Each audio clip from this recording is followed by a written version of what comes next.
2, 1, в эфире.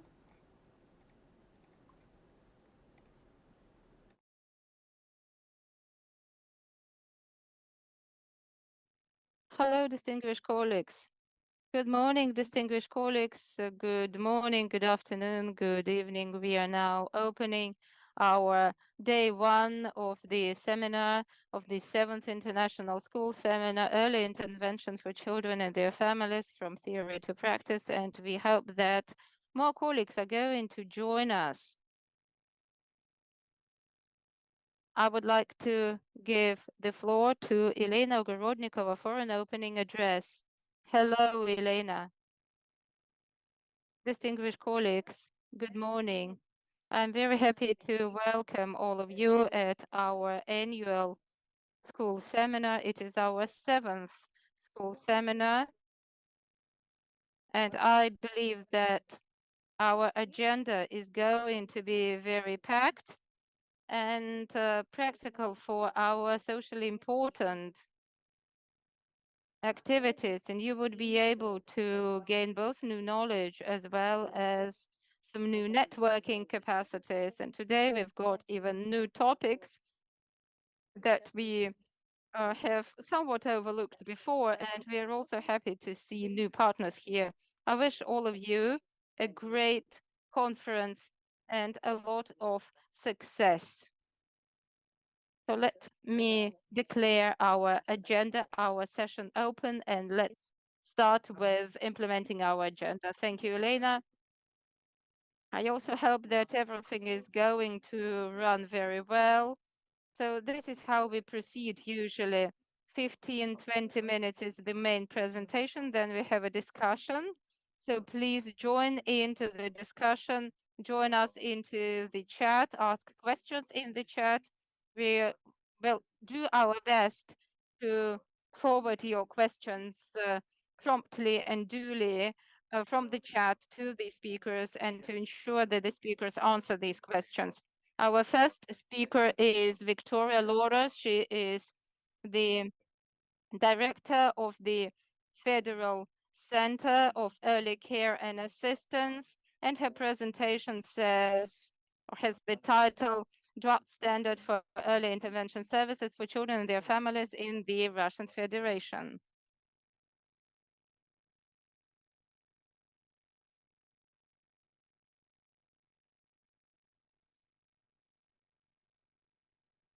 Can you hear my presentation? Can you see my presentation?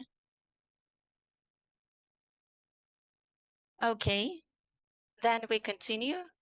Dear colleagues, I'm glad to welcome you at this workshop. And today we will briefly look into this draft. At the moment, in the Russian Federation, there is a concept for the development of a comprehensive system for comprehensive rehabilitation and habilitation for disabled people, including disabled children. It is considered as the original link for rehabilitation of disabled children, children with disabilities. One of the priorities in the implementation of this concept is improvement of legal regulation governing rehabilitation and habilitation, including issues related to early intervention.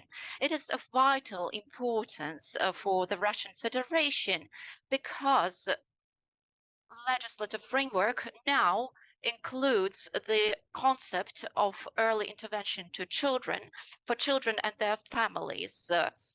This concept is regarded as a package of services that are rendered on an interdisciplinary basis to children from their birth up to 3 years of age.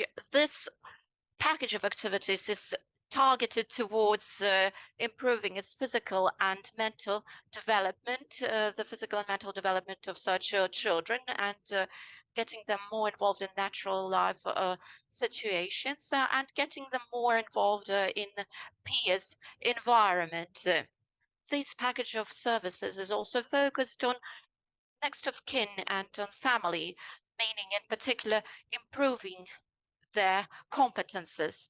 And another core objective is to improve interaction between children and adults, because these interactions between children and adults form the backbone of full-fledged development of a child in the future.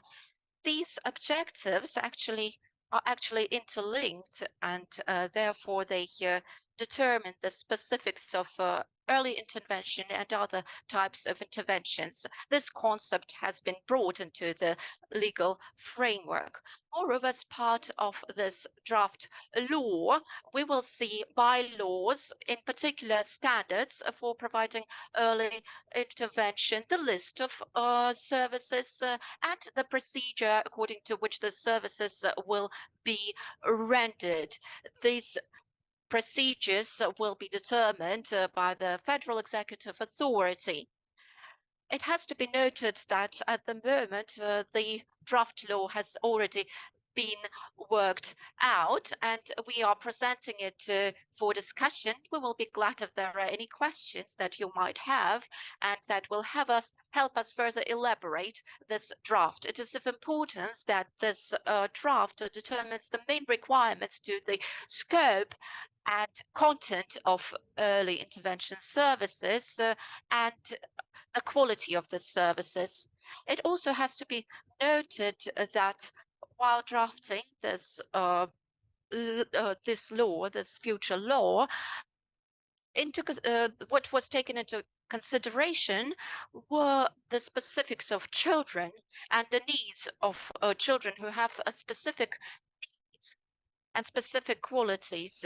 These are children that have some delays, development delays, activity limitations, all of their specific needs are factored in.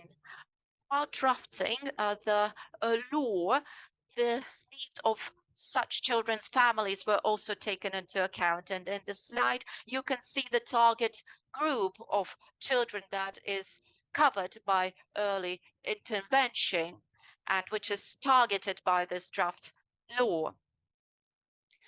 Moreover, the range of possible development of skills in such children were taken into account. If we look at the structure of this standard, it currently includes 4 main parts. First part includes a service to determine whether the child and their family need this early intervention.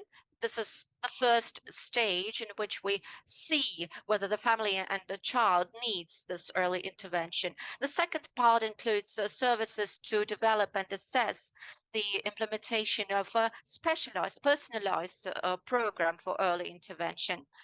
And these are services that are rendered as part of this personalized program. And in the third stage, these are services at the stage when the program is already implemented. And the fourth part of services includes services that do not imply any personalized program for early intervention. So we here can see a personalized, custom-tailored approach to providing early intervention programs and customizing services that are rendered either as part of the personalized program or without this personalized early intervention program. The need is for ensuring that all the accomplishments of the Russian Federation have already been taken into account in this draft, because there have already been methodological recommendations to organize early intervention that have been published here, and they have already presented a standard list of services. So the need of this particular draft is to really give respect to what has already been prepared and developed in Russia. Moreover, I can tell you about subsections, subparts that are in the slide. They include the name of the target group, the scope of the standard, the required staffing standards, then the list of early intervention services, the conditions for rendering services, the content of services, their frequency, their form, the result of their implementation, the list of equipment, aids, and the list of tools to be used to assess the results. Moreover, the methodological framework or background that was used in the development of standard services are of paramount importance. This includes early intervention principles that I will delve into a little bit later, and two approaches, basic approaches, the functional approach and the approach to mental development of children. The main approach is a functional approach that is premised on the provisions of ICF. It includes the description of child's functioning to the fullest extent, the child's activity, activeness, involvement in the environment. Here you can see the core model that you must probably know. This model helps us consider the functioning as a sort of dynamic interaction between the state of health and environmental factors or contextual factors. According to ICF, developing the child's activity and engagement and participation is considered as the goal per se, as a contribution to the child's development, health development, and mental development, as well as the process itself. And from this point of view, ICF as a tool helps us describe different life situations that in which the child with disabilities have to be included and involved. These life situations are split into 9 core domains, such as the application of knowledge, giving knowledge, general objectives and requirements, communication, mobility, self-care, routine skills, interpersonal interactions, the main spheres of life, and play. So developing the child's activeness is considered from the point of view of a factor of the environment. And we can say that the closest environment, the closest milieu includes the child's family. Therefore, we need, as part of this model draft, to work with the family and caregivers. Moreover, one of the goals is also to form the environment, the proper environment for the child's activities. If we talk about the use of international classifications,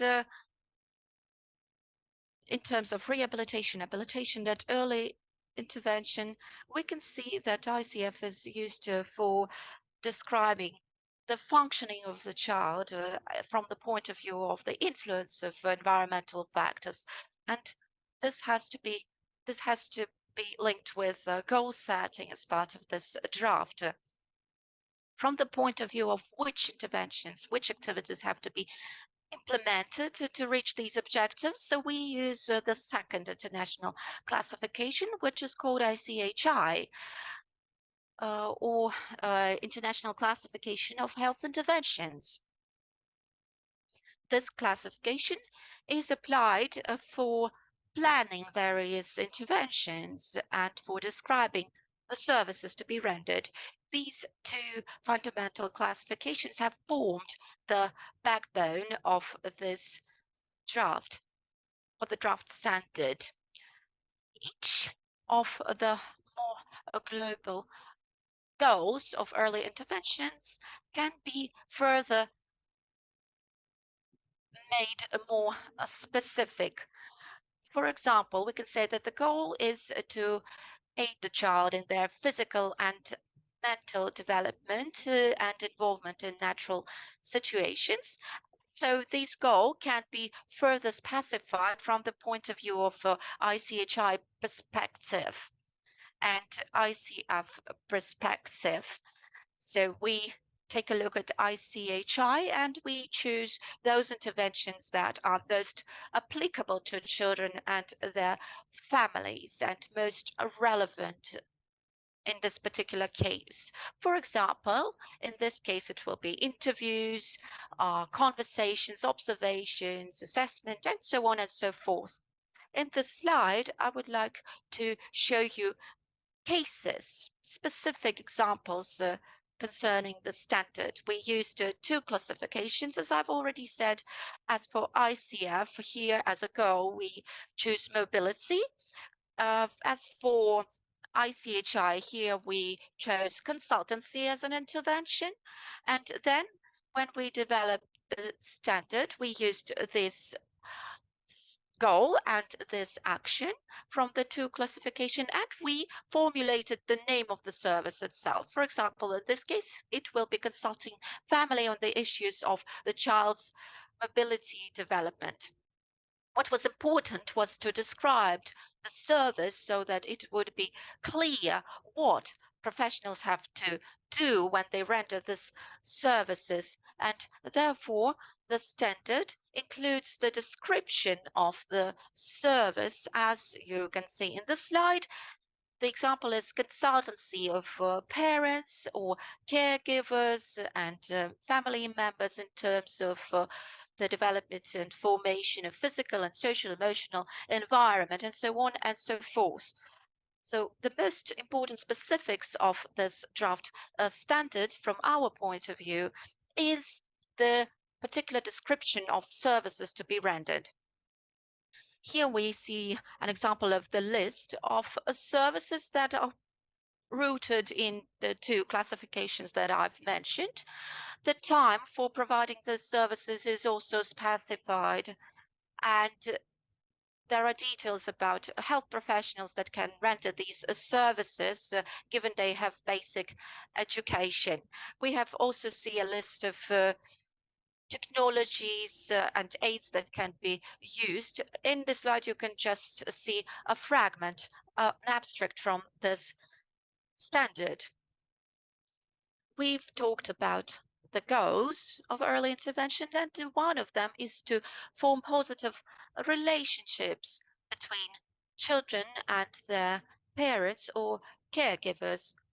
This is an essential goal, because I've already said that clinical results, clinical findings, and other findings show that interactions between children and their parents at early stages produce a substantial impact on the child's further development.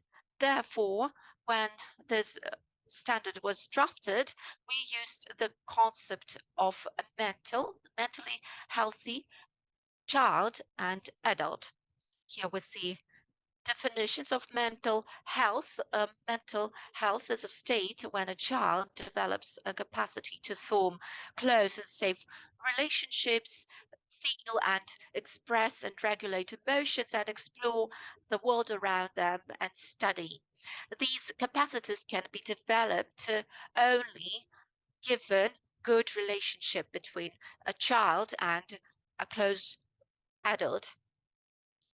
As research results show, early emotional experience of the child during their interaction with adults actually impacts greatly their cognitive, speech, and emotional and motor and adaptive functioning.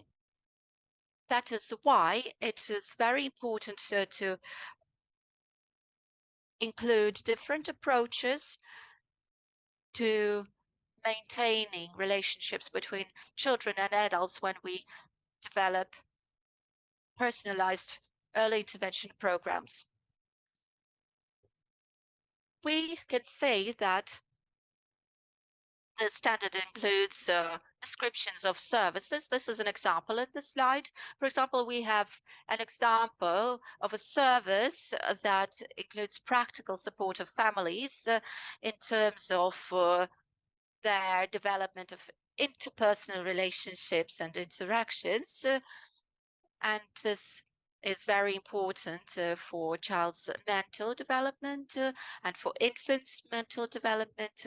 This practical support is aimed at parents so that they know how to develop sensitive and responsive interaction so that they improve the emotional state of the child and can regulate it. When the standard was drafted, the service descriptions already incorporated various approaches to the development of children in early ages. The standard also complies with early intervention principles. The first principle is family focus. Early intervention is focused on providing psychological and social support to family and other family members, to parents, to caregivers, so that they know how to satisfy the needs of their child in their development. The draft law includes all the services that are focused not just on a child, but on the family as a whole, including parents and family members and caregivers. So this is very important from the point of practical support and training family members. It was actually vital to shift the focus of the standard from the child alone to the family as a whole. Another principle that the standard complies with is teamwork and interdisciplinary efforts of a team of health professionals. We can see the list of mandatory or recommended health professionals to provide early intervention. Of course, in the slide, we just see one example. But when we were developing this list of health professionals, we were guided by regulatory documents governing healthcare and social care. And we took a look at health professionals that are currently involved and included them in the standard. The standard also conforms to the principles of functional focus and another principle, such as the principle of natural focus and the principle of evidence-based approach, research-based approach. Here I can mention two subsections. The first one is subsection number 9, the rough list of methods used, and subsection number 10 that presents the list of indicators for the quality of services and for assessing the results of these services. We can also say that an important stage in developing and drafting the standard was to ensure there is a unified single approach to early intervention so that families have equal access to high quality early intervention. The services are variable, they are diverse, and the state guarantees for ensuring the quality of intervention are in place. The standard forms the core for developing and implementing personalized programs and so on. At the moment, the standard drafting actually involved a large number of stakeholders, which you can see in the slide. At the moment, the law is still a draft, the standard is still a draft, and we have various prospects in terms of its development. First of all, we need to work on staffing provisions concerning the staff that will be providing the services. Moreover, there are still some questions concerning methodological aspects and the use of aids, as well as the quality and result assessment of the services. the next stage is of vital importance. It is important to negotiate this draft with the representatives of general education. This is the work that is planned in the near future. We also need to discuss this draft with professional community and with social community, civil community. So this is our work for the future. I tried to present to you the state we are currently in. This is all I wanted to say. I would like to thank you for your attention, and I will be happy to receive your questions, if any. Thank you so much, Victoria. Can you hear me? Yes, we can hear you well. The first question, where can we find the standard? Where can we read it? The draft is currently with the Ministry of Labor of the Russian Federation, and I think that soon we will further refine it by the indicators I've mentioned, and the standard will be forwarded by the Ministry of Labour to professional community and other communities for further discussion, because a lot of debates have to take place so that professional community voice their opinion. What do you think? How fast, how quickly, how soon the standard will be approved? Ideally speaking, according to the plans, we would really like to see it by the end of this year, already completed, because the bulk of it has already been worked on. We just need to hone some details to add some finishing touches and bring it to the table for discussion, for general discussion. Everything depends on how well coordination and negotiation stages go on.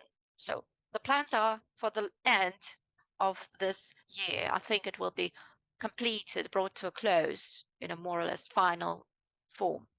That's good. And an unexpected question. Uh, how does this standard qualify? Which sort of services? Because we have health, social protection, educational services. How will it qualify it as? A complicated question it is. In the concept for early intervention, we were implying that services can be created by the organizations with different departmental affiliations that are in charge of healthcare and education and so on. There is this experience in Russian regions. That is why, of course, in the first place, this standard is meant for organizations that render the services. At the moment, we are expecting the coordination of this draft with the General Education Authority, so that early intervention services can be rendered by educational institutions.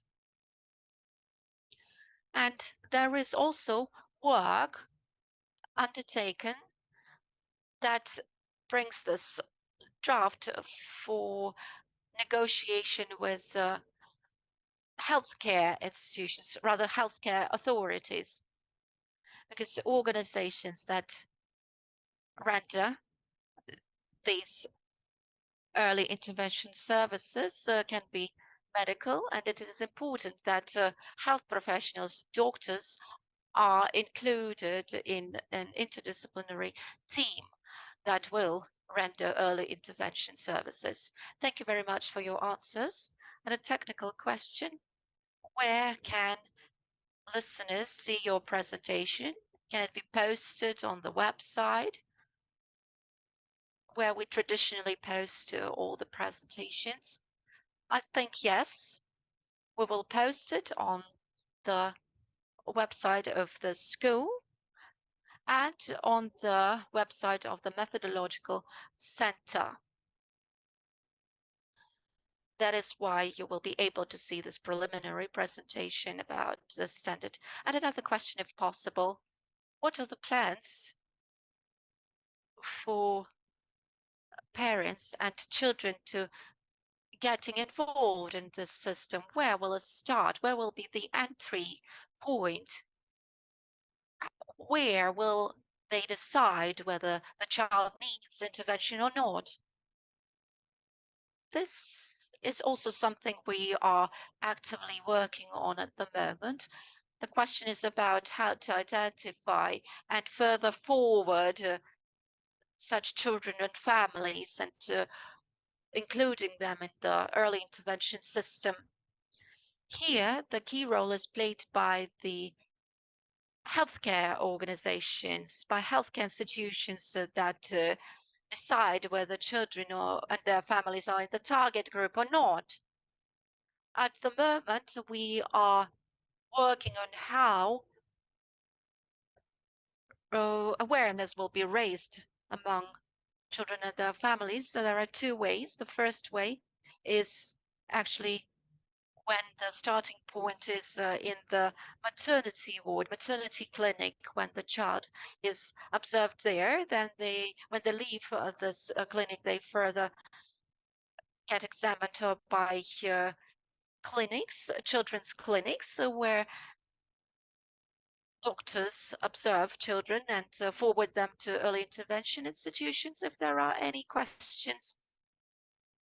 If a child has some conditions, then they are forwarded to the hospital or to the perinatal center.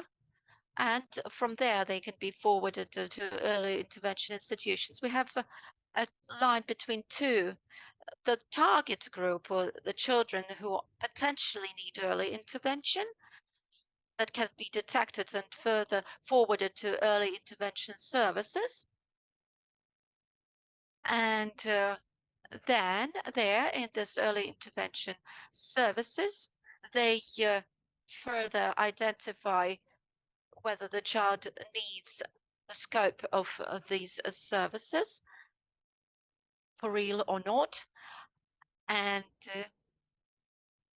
then the programs, personalized programs are developed if needed, and they identify whether the child needs long-term support or short-term support. So we are now dealing with all these aspects, looking into all these questions, and some elements will be included in the description of the procedure in which early intervention services are rendered. I hope that I've given part of an answer to your question. And just a little question to be added.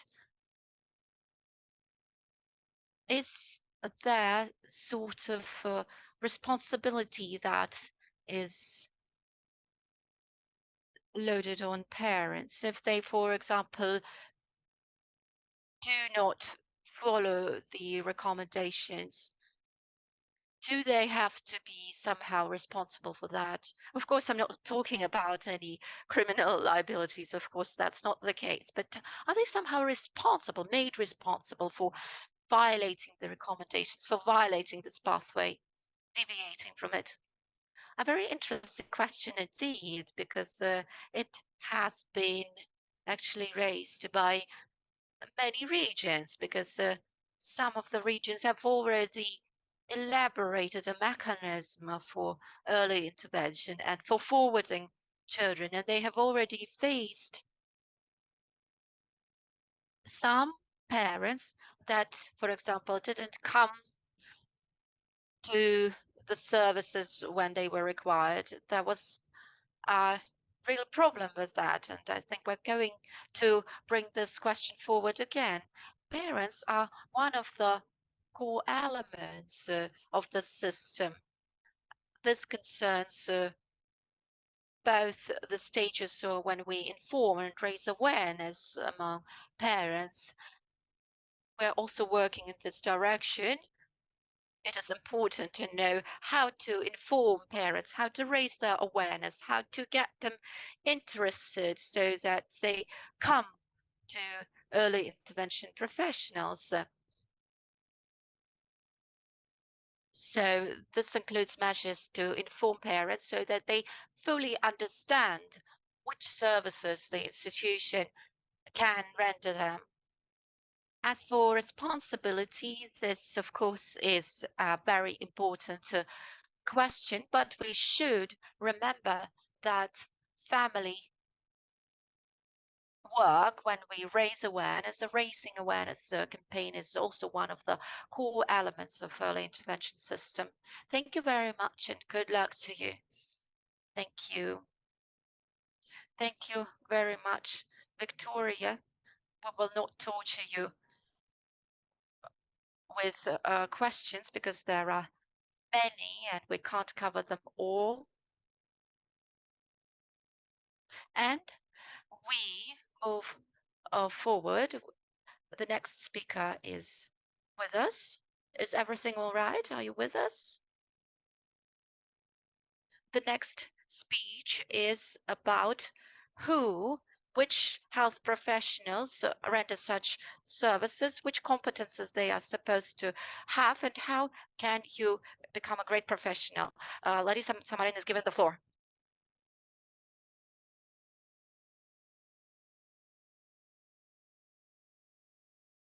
Hello, everyone. I'm happy to welcome all of you. And thank you for the possibility to deliberate on such a critical issue.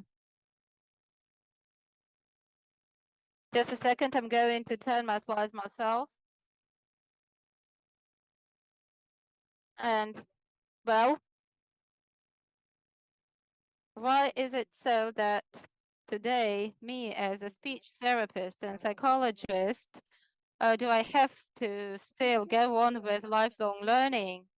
And I would like to start my presentation with just a small story that is going to understand or facilitate our understanding of all the issues. Okay, let's imagine some very rich man decided to hire two people, Peter and Vasily, and one is paid 5 rubles, the other is paid 1 rubles, and then the one who is underpaid says, "What's going on, boss?" And then the boss says, "Well, I would like you to do the following task. Look, there is a carriage over there. Could you please find out what kind of a carriage is that?" So Peter, who is underpaid, comes back and says, "This carriage goes to the Russian town of Saratov." Then the boss says, "Could you please tell me where is it going?" Peter runs back and gets back and says, "Boss, the carriage is going to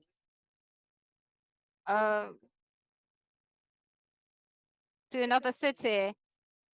And then the boss asks the other one who is overpaid, Vasily, to find out what kind of a carriage is that.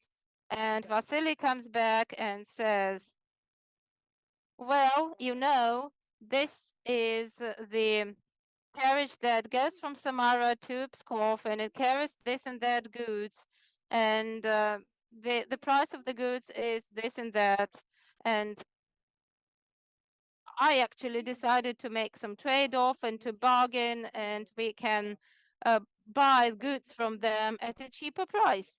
So this is it. One of the servants is doing just what the boss said, whereas the other one is thinking forward and is anticipating what could be important for their boss, what can be important for the housekeeping, and what kind of profit can be gained if you see some carriage with some goods passing by. So let's look at professionals in our area. In the same perspective, we've got excellent professionals, but they do their job just formally. On the other hand, there are experts who have creative approach to what they are doing. They contribute their individual capacities into what they are doing. They are thinking whether this or that is rational, what would be the best approach. And this means that they are more efficient. As we can see with these two servants, Peter, who's underpaid, who's paid 1 ruble, had to run back and forth 5 times, whereas Vasily, who is paid 5 rubles, just made it once, and he was more efficient. Therefore, to be able to assess the performance of a particular expert, we should assess their competences. Today, there are lots of definitions, and so far we have not arrived at some uniform definition, and therefore I decided to come up with some universal formulations. What are competences? Competences are a set of characteristics and abilities of an individual that allow this individual to perform effectively. For every particular specialty field, the set of abilities and parameters is specific. And what's most crucial is to understand what do we mean by competences. A set of competences demonstrates that a particular expert is competent in a particular field, whereas a competence itself is the ability to deliver on a particular task yielding specific expected results. And thus we have two concepts, competence and competencies. And thus we understand that competencies are a set of particular parameters that allow an individual to perform maximum best and arrive at a maximum effective result. Therefore, to understand whether the result is indeed effective or not, we should, may I echo the previous speaker, we should have standards and anticipated results. And the more specific the expected results are formulated, the easier is it to us to understand how well performing a particular individual is. If we speak about performance, well, this would imply the amount of efforts invested to achieve the anticipated result, as well as the speed, financial costs, and material costs as well. And the individual that is able to perform a particular task and achieve anticipated results within a shorter time span with less efforts, with less resources wasted to achieve the same anticipated result. This particular individual is going to be the most efficient one. Now let's get back to our stuff. I already said that early intervention, early aid is an actively developing area of research and knowledge. We can see that in early aid, today we have the subject of our learning and our investigation. Today we have specific laws of investigation, and naturally there is continuous growth of knowledge, an incremental growth of knowledge in a particular area. We have rational explanations behind why our results are efficient. On top of that, we have well-running methods that allow us to achieve effective results. In early aid, we also use specific terminology, And on top of that, if we consider standardization, we can see that this particular area is very logic. It has very fine logic with one stage following the other stage. So its logic is stepwise. Why is early intervention an area of research and investigation? We should admit that early intervention, early assistance is not a particular separate method. It is not a tool or an approach or a technique. No, that's not like that. It is a very well formulated and verified research area. And to become an expert in this validated research area, I must learn more and more about this area. Likewise, I would get education in medicine or psychology. And on top of that, early intervention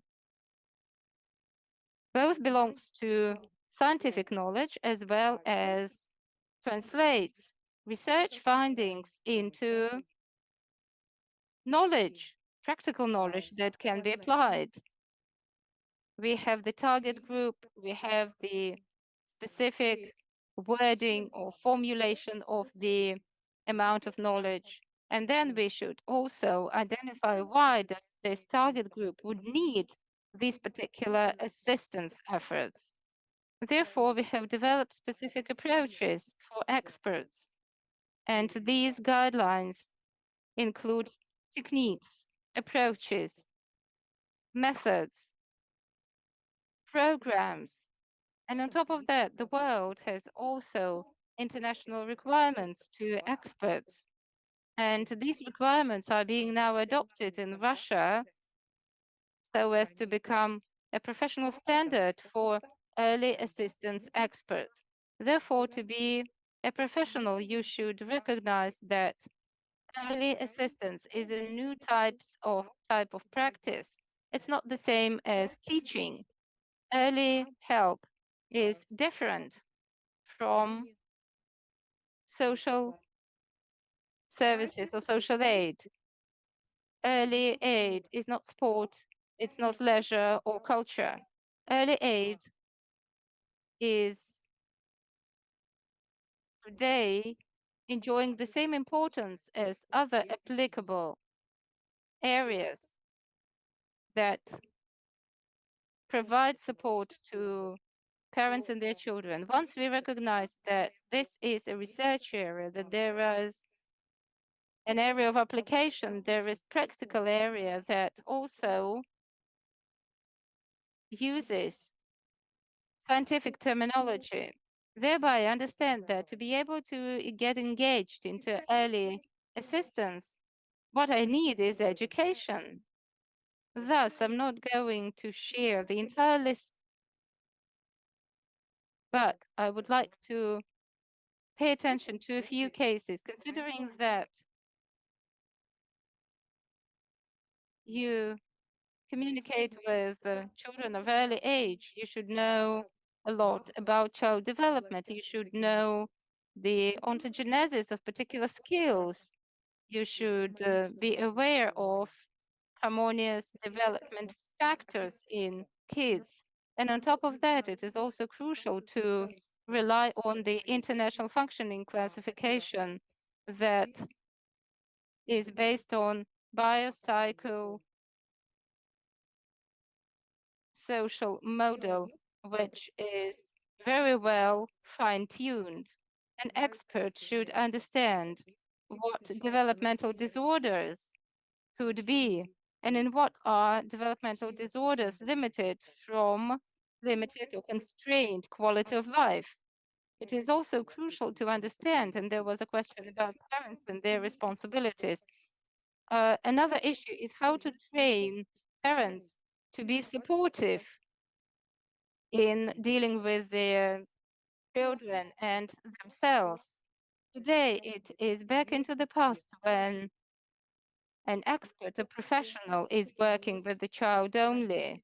Today, The task of the professional is to allow parents to gain competence in how to grow their kid.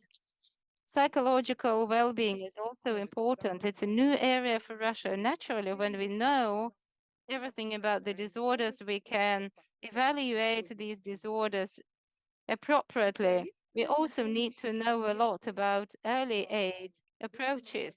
The early aid expert should possess broad cross-disciplinary competences. Those are not even interdisciplinary, but cross-disciplinary competences that would bring together large modules of knowledge on how children develop. Therefore, to be able to perform my professional activity, what I need is a lot more than just professional knowledge. I also need to know how to perform professional actions.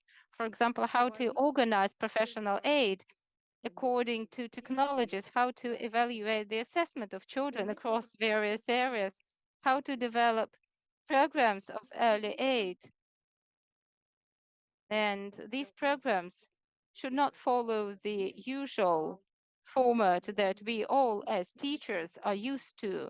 No, it should be done differently. We should base our programs on functional demands of a child, on their particular demands, considering the particular situation. We should also set up cooperation with children who have particular disorders so as to ensure that we are confident. Sometimes kids with eye disorders approach us, or motion disorders. And therefore, we should take care of the ambient environment and tailor it to the demands of a child. And on top of that, we are compelled to implement cutting edge methods in teaching parents, which means that there is a whole array of new competences that an expert should possess. We used to identify competences as parameters or characteristics of an individual that allow him or her to successfully perform their professional activity. However, these competences entail a variety of new knowledge, and to get a little bit of your impression, I would like to share the following presentation with you. This presentation demonstrates that early intervention already now is very well described in lots of textbooks for future experts. There are early aid techniques, family-oriented early aid technique, learning in natural environment. There are even books that allow to use coaching in early childhood and how to teach the child to be active, how to do teamwork, how to interact with one another, how to assess an individual's contribution to a particular game or in a game form, or how would you calculate the interdisciplinary, the cross-disciplinary mark when you have to unite all the marks into one cross-disciplinary. So we should also admit that early aid is a science and application area that compels us to undergo extra learning. Is it possible to embrace such amount of information? Is it possible to gain competences within 24 hours? No, it's impossible. Within 24 hours, what you would familiarize with is what early aid is to target groups. And within 36 hours, neither as well. And even in 144 hours, is it quite challenging to become an expert in early aid, no matter whether you have higher education of a psychologist or an educator or a speech therapist. You have seen that early aid implies a variety of modules. More so, many experts believe that early aid is an absolutely new concept, and therefore if I'm trying to master a new concept, I also should master my professional activities related to this concept, how to become a professional. Okay, so you got it. First is to get education. Second is to follow these 4 steps in whatever you do practically. Our professional activity shall be based on our ability to reflect. What does that mean? To me, the ability to reflect is the ability to have 2020 vision, to look back at what you have done. If I'm doing a particular share of work, it's really important for me sometimes to stop and look back and envision the results and verify whether the results I have achieved are compatible or match the results that were declared in the early aid standards. Sometimes my results are incompatible with what is there. Once I have wrapped up, I formulate what results have been achieved, and then I also provide assessment of my results, whether those are efficient, not enough efficient, absolutely inefficient, whether I was able to achieve anticipated results or not. And then I analyze the strategies that I have been utilizing. If my result is not enough efficient, which strategies worked well and which not? Which strategies would I implement and which not? Or what am I lacking? And this means self-analysis. When I'm thinking and deliberating about which effective strategies of my work yielded this particular positive result, or vice versa, I failed to obtain any results. So what was I doing? Why did all that happen? What was wrong? Or probably I'm failing to gain extra knowledge on some techniques, practices, methods. What do I need to do to achieve successful results? Once I have analyzed this situation like that, this is what I'm now doing. I start planning. All right, I take this and that course. Or from this particular day to a different day, I'm reading a book. Or I change the environment in my office. Or I change the format of how I pass the meeting with my with the family. I cooperate with the family. I discuss responsibilities with them. I change the order of actions in my work. And once I have all the planning done, can I identify the order of exercises? And at every meeting, and am I going to discuss with parents, how are they feeling? What's good, what's bad? What would they like to make better? What would they like to focus on? Do they have any questions? Naturally, this is what shall be done practically. You should perform these particular actions that you have pre-planned several times in order to yield results.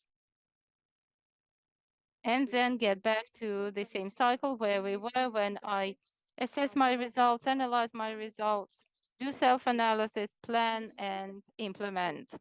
And this particular cycle of reflection and deliberation allows experts to achieve perfection and to sort out the best effective strategies, allowing to achieve the best results, and therefore also to master their competences in particular issues. For example, to become more competent in the interaction with parents, or becoming more competent in the way how I formulate the functional goal. Only such reflexive practice would you allow you to boost your potential incrementally. Another really important thing is, well, what should I do to become a professional? Once again, may I answer this question? in a different way, apart from what I have said.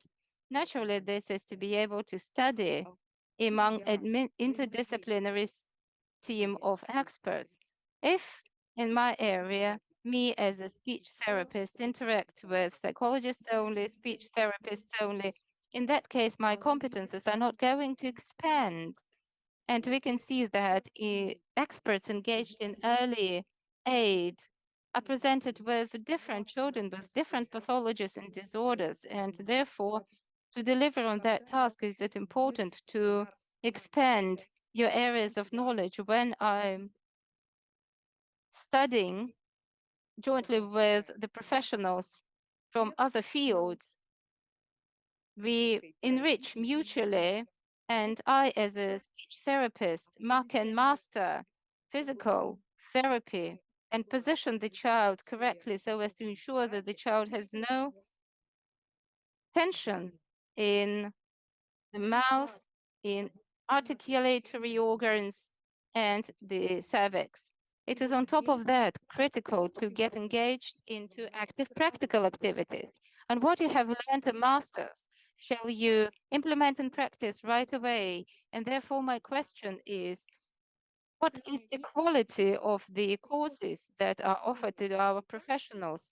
Could our professionals take some kind of specific course and right away implement what they have learned in practice? It is clear that any particular course gives us theoretical knowledge as well and teaches us to be logical. In my opinion, any such lifelong learning course shall provide the participants with new practical knowledge, shall teach the professional in how to master new technologies and to implement practical skills. And therefore, we are back to reflection practice. An expert analyzed what is lacking, and it is the expert's own wish to undergo qualification. The expert learns new skills and right away transfers those. Lifelong learning must be provided without any disruptions. And I have already mentioned that early aid is always being challenged by new knowledge. Pioneering research and disclosures are very often, there is regular research undergoing and thick scientific journals are being published regarding a particular technique or method. If we look at early aid 40 years ago and now, if we compare across those are two things apart. Earlier, early aid was more like corrective psychology. However, today it's an absolutely revamped and absolutely new avenue. Therefore, it is important to read professional literature, to be open to new information and ensure you've got lifelong learning. It is crucial, as I said, to be engaged into reflection on what you have achieved. And it is also important to get supervisions and advice from fellow colleagues in terms of how successful your practical work is. You should also ensure whether everything you are doing is compliant with the early aid technology. And ultimately, we should also actively participate in the professional community life. It is important to become member of professional association, to participate at professional conferences. This is the ultimate objective for our regions that must set up methodology, teaching and educational center to support experts. Thus, I would like to say that first, we should master early aid. Second, we should ensure lifelong learning to enhance our qualification. And third, we should always think about what's going on and go on analyzing what is being done. And on top of that, it is also a good idea to verify your methods and your actions with an external supervisor or consultant. Thank you very much for your attention. I'm ready to take your questions, if any. Thank you so much for such a broad approach. Well, of course, we've got questions, but we've got very little time left, regrettably. Just a very short question. There is a mistaken idea that first aid, early aid is more close to healthcare. So what experts are the best to acquire such skills, and how could we ensure that this is done without any disruptions? It's a brilliant question, and I so much regret we've got little time left.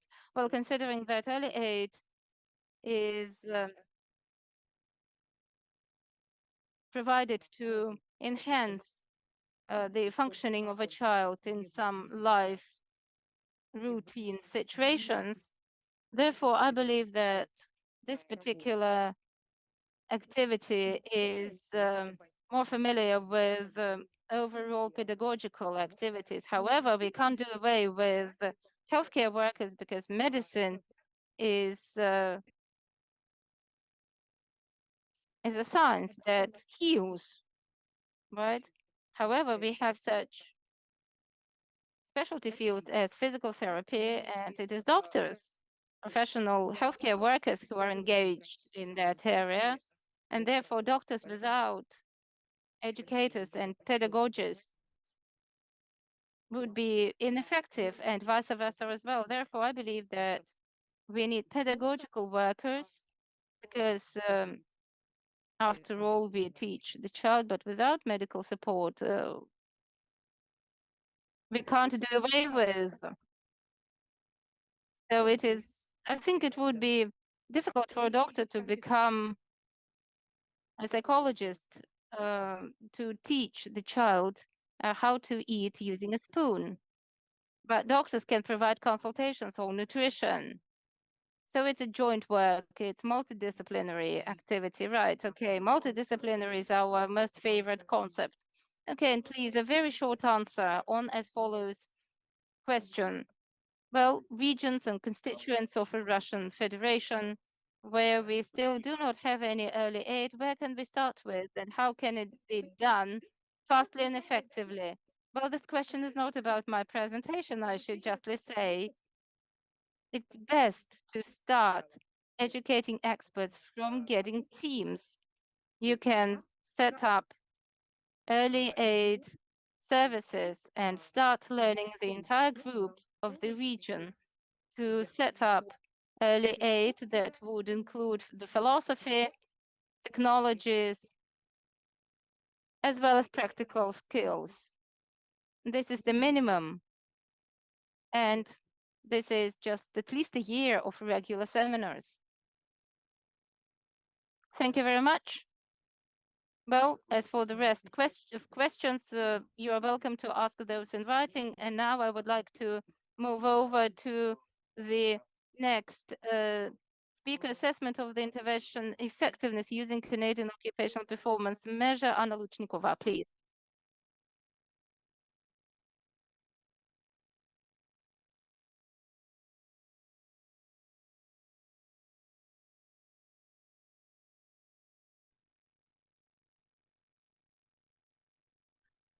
I'm very happy to present my presentation and share the experience of early intervention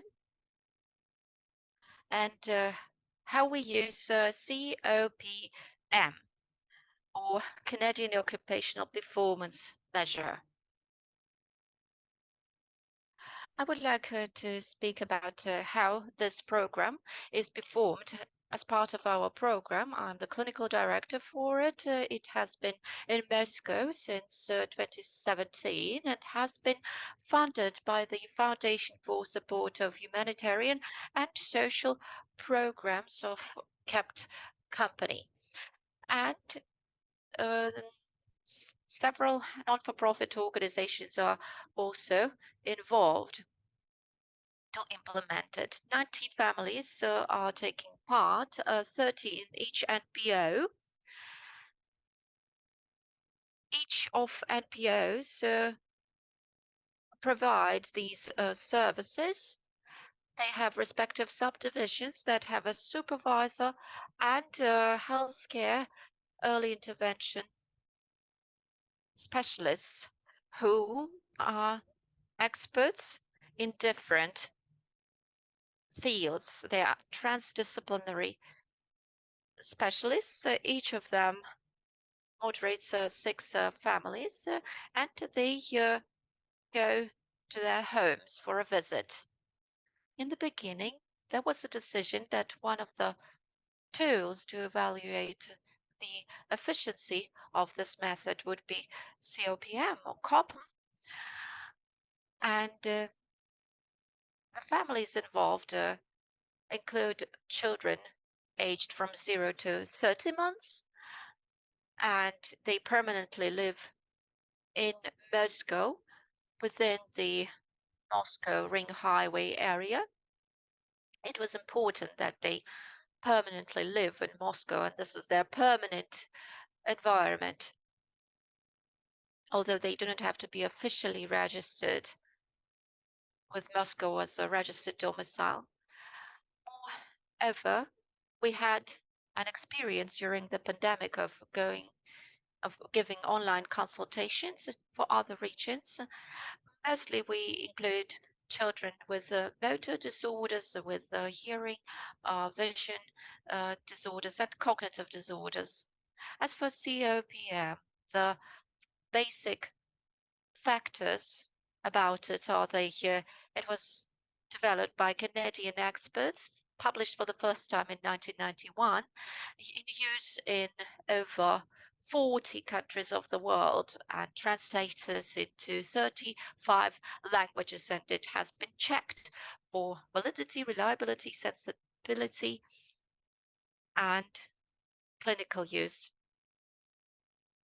It is theoretically based on several factors.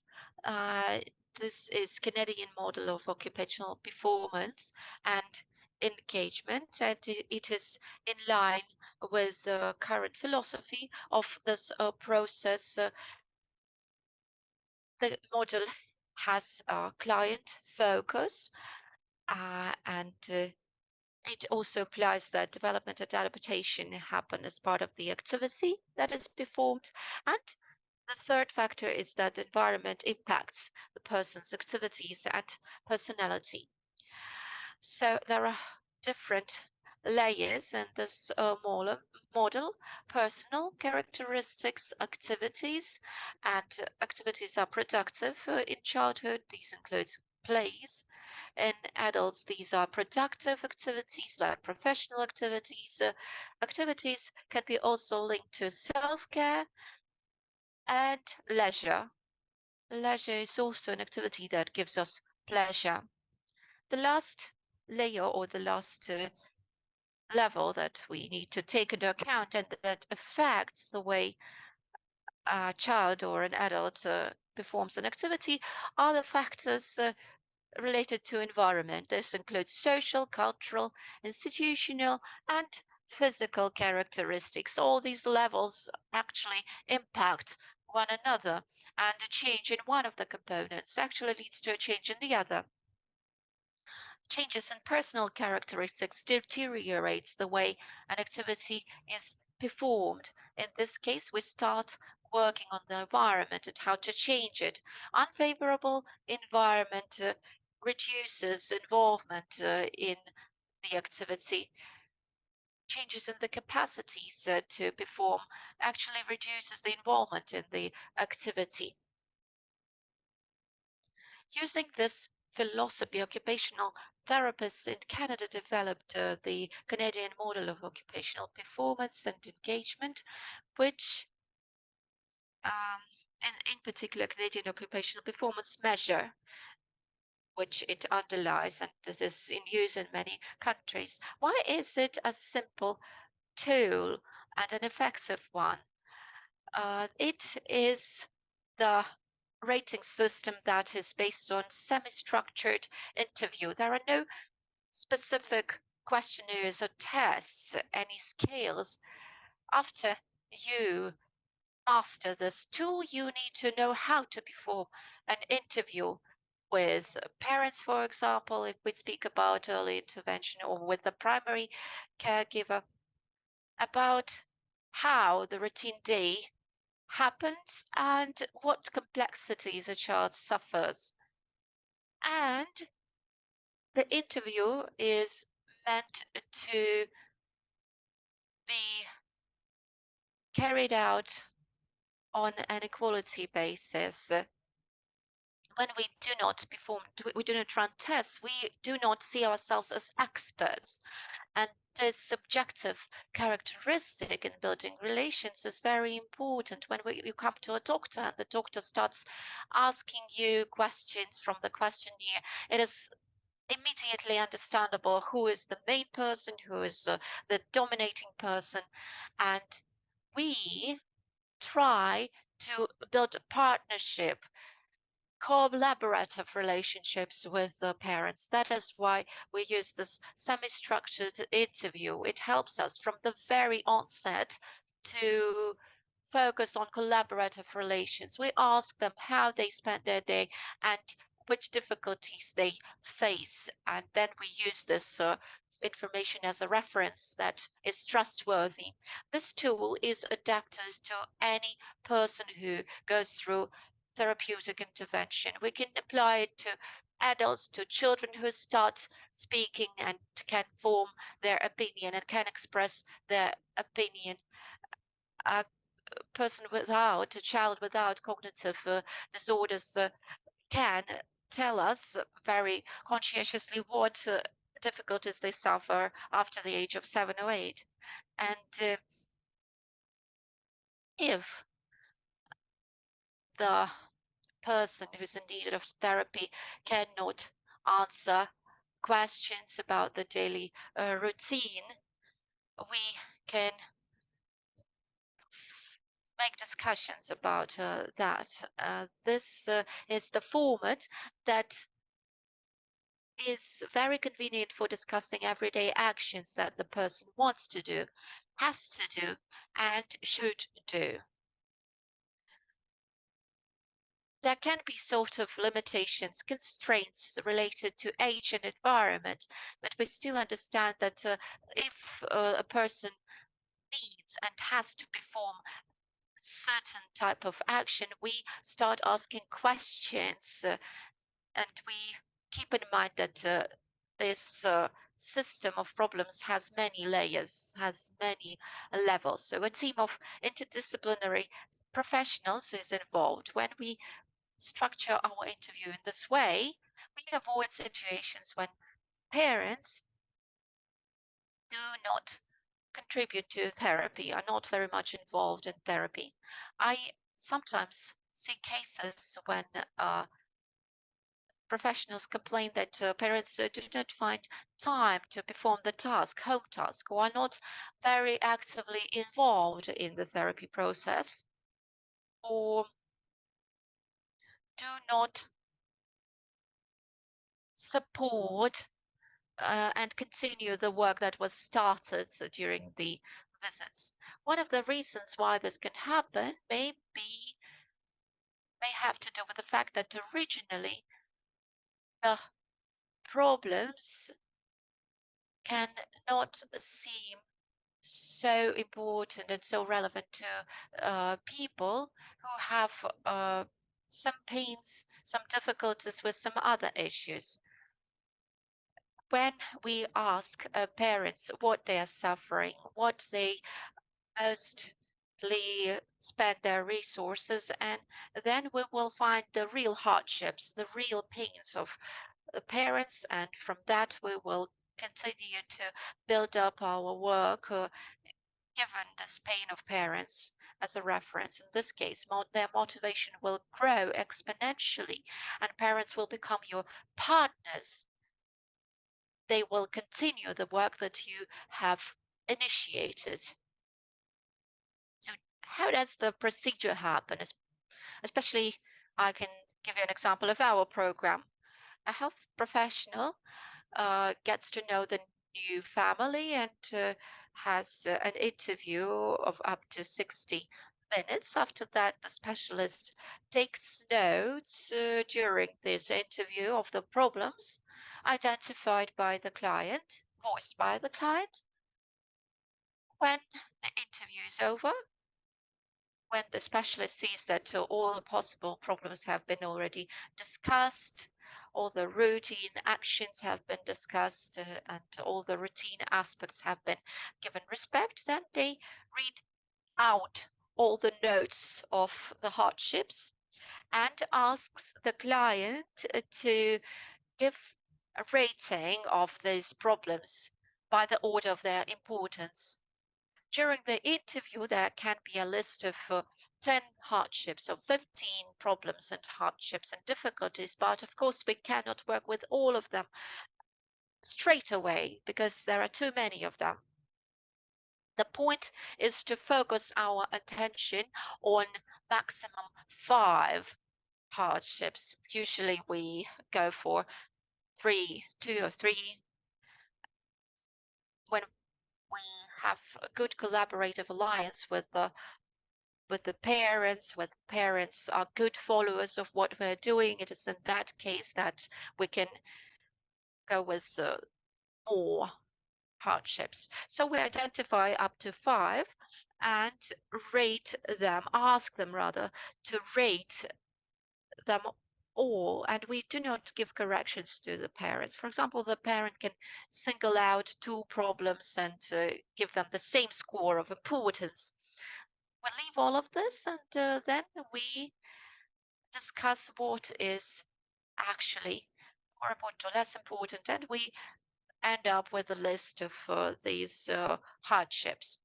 We identify them as areas of problem, and after that, we ask the parent to rate them by the rating of activity performance and by the rate of by the measure of satisfaction with the implementation of this activity. Then we see what the problem is. Probably there is some problem with the fact that children cannot be taken on a stroll in the playground. We delve into the details of this problem. We ask the person how they can go out, whether they can go out in the playground. I'm not right now giving you the clues about the reasons why this can be a difficulty, but this can bother parents. That we ask them to use a rating scale from 1 to 0. For example, 1 is when you cannot go to the playground, and 10 is when you can go to the playground every day. If the parent says that they do not go to the playground at the moment and it bothers them, it's number 1. It's the rate of 1. Oh, after that, we ask them to give a rating depending on their satisfaction with the performance of this activity. If the parent, for example, understands that before it was very difficult, and since then nothing has changed in the performance of the activity, but their attitude has changed and they are more satisfied with the process, it means that the subjective evaluation of this activity has changed and the parent can give a higher score. Together with the parent, with the client, we formulate the goals of intervention so as to deal with these problems, and we formulate them in the SMART format and we give them a specific rating as well in terms of how well we hit the SMART goals. we set a specific period of time, a specific deadline, after which the parent will give this rating to the activity performance again. In our program, we have a period for re-evaluation. The period is 4 months usually. So 4 months later, we go back to this conversation, and we do not repeat to the parent their previous assessments when they gave all this rating. We ask them about the current status quo and how the dynamics has changed. This is how we assess the activity as part of our program. I can take your questions if there are any at the moment. This was our overview. So we can take we can ask the questions now. Yes, okay. We have a question from the chat. Can you elaborate which sort of degree of education should the interviewer have? Well, let's see. In our program, Confident Start, that's its name, we have education in psychology. This has to be a specialist who knows how to uh, wage a dialogue, can be objective, impartial, and has competences for active listening, support during listening, who is attentive to their client. In general, since we're speaking about COPM2, I would like to make an announcement. There is a charity project. The Game Foundation, IGRA, has purchased rights, and starting from autumn, they will run several launches of training, COPM training. When we discussed with this foundation who can join this training session, so we discussed that, and recently I learned about the basic modules from the Canadian group of specialists, and I found out that the basic Canadian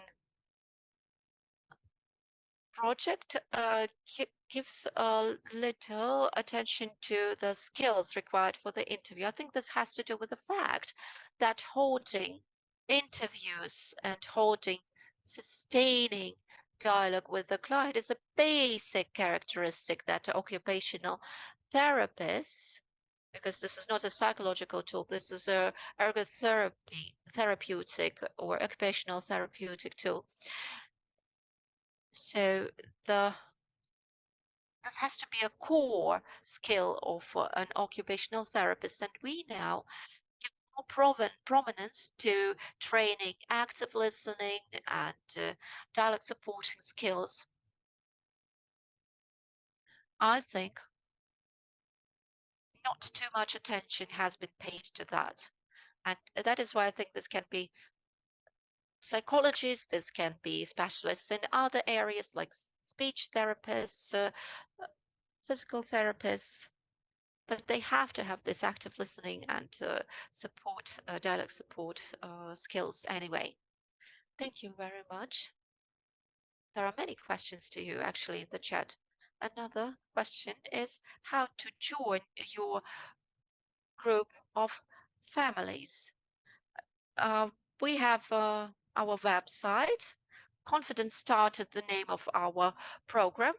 Where you can file an application. The requirements to the family is that the family has to live within the Moscow Ring Highway area, and the child should be no older than 30 months, and they have to have some difficulties like diagnosed difficulties, motor disorders, motor conditions, or there can be behavior disorders like um, ASD, and we first of all, primarily focused on children with motor disabilities. So COPM or COPM is a licensed system, right? You have to have a license, right? Are there many organizations that are certified to provide this training? I've just given you an example. This charity foundation, IGRA or game, has purchased rights to provide this training. So they have this exclusive right. Is that so? Yes, they have applied to the Canadian organization and they purchased the rights to provide training for a specific number of specialists. And where was this methodology verified?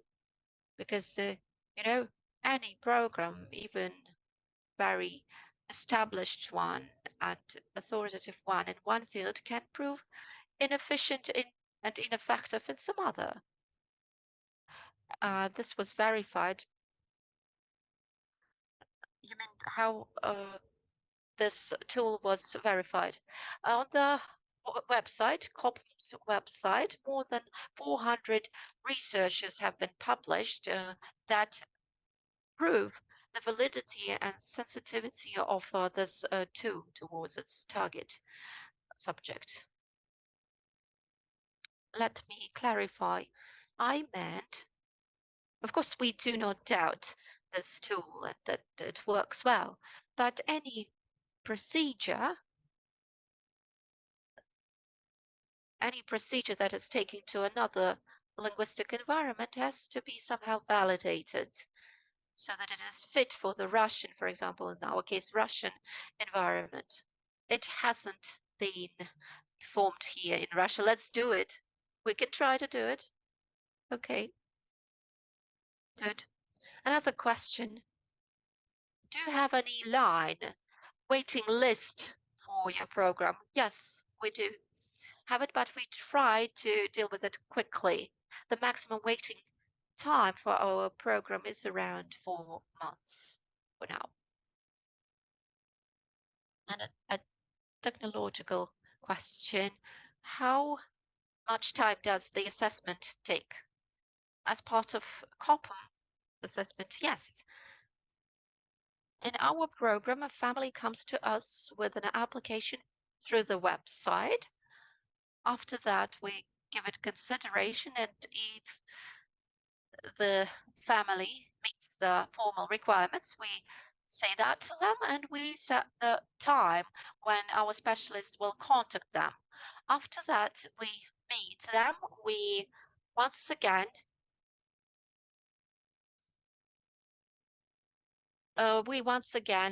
repeat that and explain to them that we will not give any massage or any other physical therapy. We will explain our philosophy. We will explain that we teach parents how to work with the child in a home environment. Is this philosophy is okay with the parents, then we decide with them the way in which we will further interact with them, the time when our specialists will come to their home, and when everything is agreed upon and all the expectations are met, we have another meeting when we perform this interview up to 60 minutes, during which we get the description of the problem. So we come up with a list of difficulties, and to give further assessment, we need a maximum of 4 more meetings to do the rest of the diagnosis and to formulate the objectives in the SMART format more properly so that we can more easily reach them. So the COPM or COPM procedure takes place in one day in an interview of 60 minutes, and then this is followed up by a maximum of 4 more meetings. Where in the Russian speaking sources, Russian language sources, can we read about this methodology? It was translated in 1990s by the Medical Social Institute. There is a manual guide. It is now in public access, and right now we have some updates with fresher, more updated modules already available. Thank you. And a technical question, can we somehow ask you to share your contact details? Yes, here is my email address, and our website is called Confident Start. Thank you very much. We will direct the other questions to you in writing. And at this point, since we have interpretation going on, we make a 10-minute break right now until 10 minutes to 12 for our interpreters to take a rest.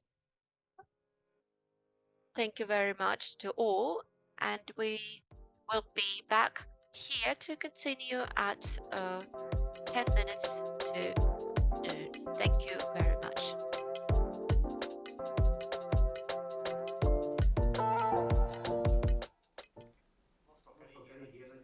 Okay, colleagues, I believe that everyone had a great rest, and we are resuming our work. Our first presentation after the break is going to be delivered by Yanina Besstrashnova and Elena Kozhevnikova, who have performed a joint report on effectiveness of early intervention for children and their families. A review. Да, видно.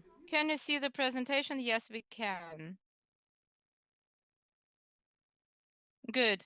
So let me start. Elena and I have been thinking for quite a long time which relevant topic to tap at this seminar, and we decided to look at various reports, findings and materials of different years, and we decided to bring up this critical issue of early intervention. However, we are still lacking the bulk of practical research, and therefore we decided to make it like a meta-analysis. We would like to provide a review of what's there already.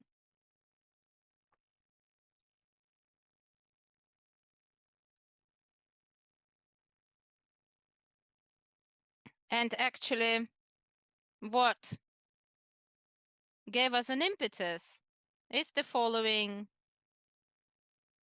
sentence. This is the sentence in the presentation by Baron as of 2012, who said the following. She said that normally there is no understanding of economic efficiency of early intervention and the efficiency of early assistance. And such sentences can be heard very often, that we cannot allow something or our efforts are not sufficient to be able to bring some noticeable market change. In my presentation, I would like to focus on two issues of efficiency. I'm an economist by education, and I'm more focused on economy and economics. And to provide a follow-up to Anna's presentation, I'm also going to talk about the levels and their interaction, the level of the state and organization. If we envision the situation from the perspective of organization, then the efficiency of early intervention is going to be considered in terms of social and economic efficiency. Well, I would like to say a few words about social efficiency. Well, now there is such a very popular concept, which is called ESG, where where S actually means social management principles. If we put it simple, this reflects how the management addresses the workers, the suppliers, and other partners. As for the internal position, the organization is actually tailored to provide a service, a most qualitative service, and to establish the work conditions for experts and labor force. Well, as we well know, the workforce responds vibrantly to such attitudes of the management and are trying to be more efficient. If we talk about economic efficiency in terms of an organization, well, here I would like to highlight a few important issues. There is some Russian specifics, I should justly say, considering that we are planning to revamp our legislation. We should say that early intervention in children and adults is considered to be assistance provided to the disabled, and this is where it falls. But the classical concept lacks no such service as early intervention or early rehabilitation. We do not have such service in the economic classifier of all services, because it is yet unclear who provides the early intervention services in terms of accounts, in terms of economics. On the other hand,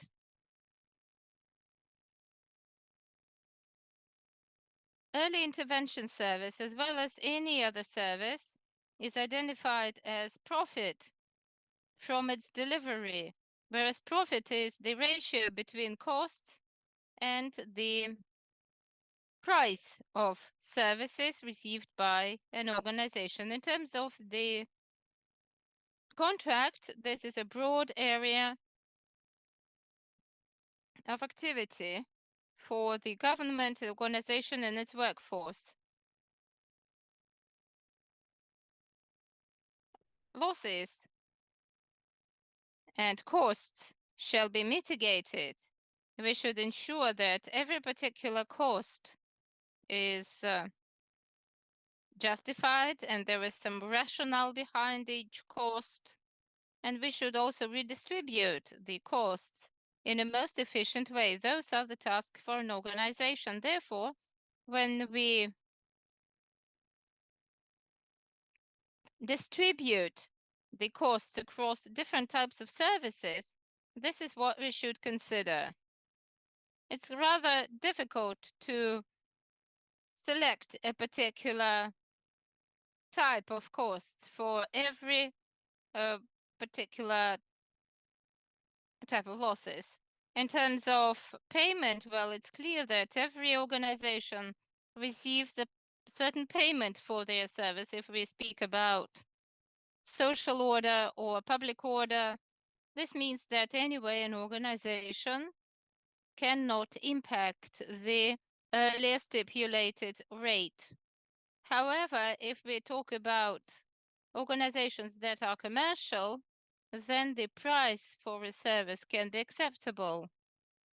In terms of the individuals who receive this service, we should note that a particular role is played by information technologies. Well, we are going to have more presentations on this topic tomorrow, whereas I'm going to show only one picture. This is the slide from the presentation by Valery Nosov, who demonstrated the efficiency, the long-term efficiency, I mean, of information systems. So you may imagine that for specific indicators, information system can increase the overall efficiency of early aid services, as well as in terms of the region or the state? Well, speaking about the efficiency of early intervention, from the position of the government, we should justly say that social efficiency starts with compliance with the international documents, Human Child Rights Convention, Disability Rights Convention, and Sustainable Development Goals Convention. Russian Federation, likewise many other countries, is very responsible about these documents. Russia comes up with presentations to show how they are pursuing the ultimate goal, and therefore in this particular report we are not going to dive into all the gory details, but we are going just to mention it and move on. As for economic efficiency, James Heckman, a Nobel Prize winner, published many times what efficiency is, and he formulates the following principle. Development of skills in kids provides children with greater economic return than even investment in social programs or even infrastructure that supports early intervention services. And on this graph, you can see that the income on investment is the highest, and then it goes down.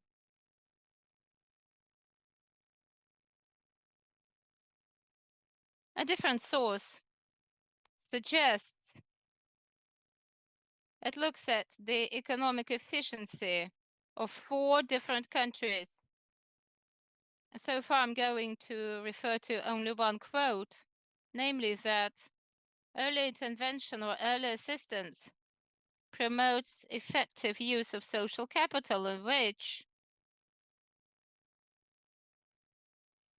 results in turn in such positive macroeconomic indicators as lower